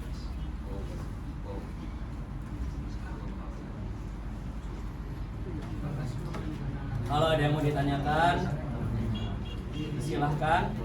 Atau nanti di pertemuan depan. Atau misalnya ada yang mau tanya Banin atau Banat, terserah. Ya, bisa tanya di majelis, bisa juga tanya lewat chat juga nggak masalah. Ya, yang tadi saya jelaskan. Oke. Saya mau tanya sesuatu aja. Menurut Banin, cocok nggak dengan metode kayak gini? Atau perlu dimudahkan? Cocok banget. Beneran nih, aku tes nanti besok kan? Ya. Besok. Oke, cocok. Kalau Banat, Banin dulu. Kecepatan enggak? Pas-pas itu berarti kecepatan. Kecepatan enggak? Enggak. Oke, Banat. Ya, bisa ngikutin? Oh, enggak, kalian nggak bisa. Oke ya, insya Allah nanti besok agak dipelanin lagi. Oke, itu karena ngejar aja tadi biar cukup. Terus juga tadi kan mukadimahnya nggak perlu juga kan? Tanya saya dari mana? Oke, ya, salam kenal ya semuanya ya. Saya kasih rekomendasi kata-kata tadi. Tadi udah apa tadi? Wala ma'rafi uyubin nasi syai'an kanaksil qadirina ala tamam, itu kata-kata tadi. Oke, kitab ini ya kalian baca sebelum datang. Oke, karena yang tadi saya jelaskan semuanya ada di sini. Semuanya ada di sini. Paham ya? Oke. Betul. Wallahu a'lam bishawab. Subhanakallahumma wa bihamdika asyhadu an la ilaha illa anta astaghfiruka wa atubu ilaik. Allahumma shalli ala salati ala as'adi makhluqatika sayyidina Muhammadin wa ala alihi wa sahbihi wa sallim adada ma'lumat كلماتك ومداد كلماتك كلما ذكرك ذاكرون وغفل عن ذكرك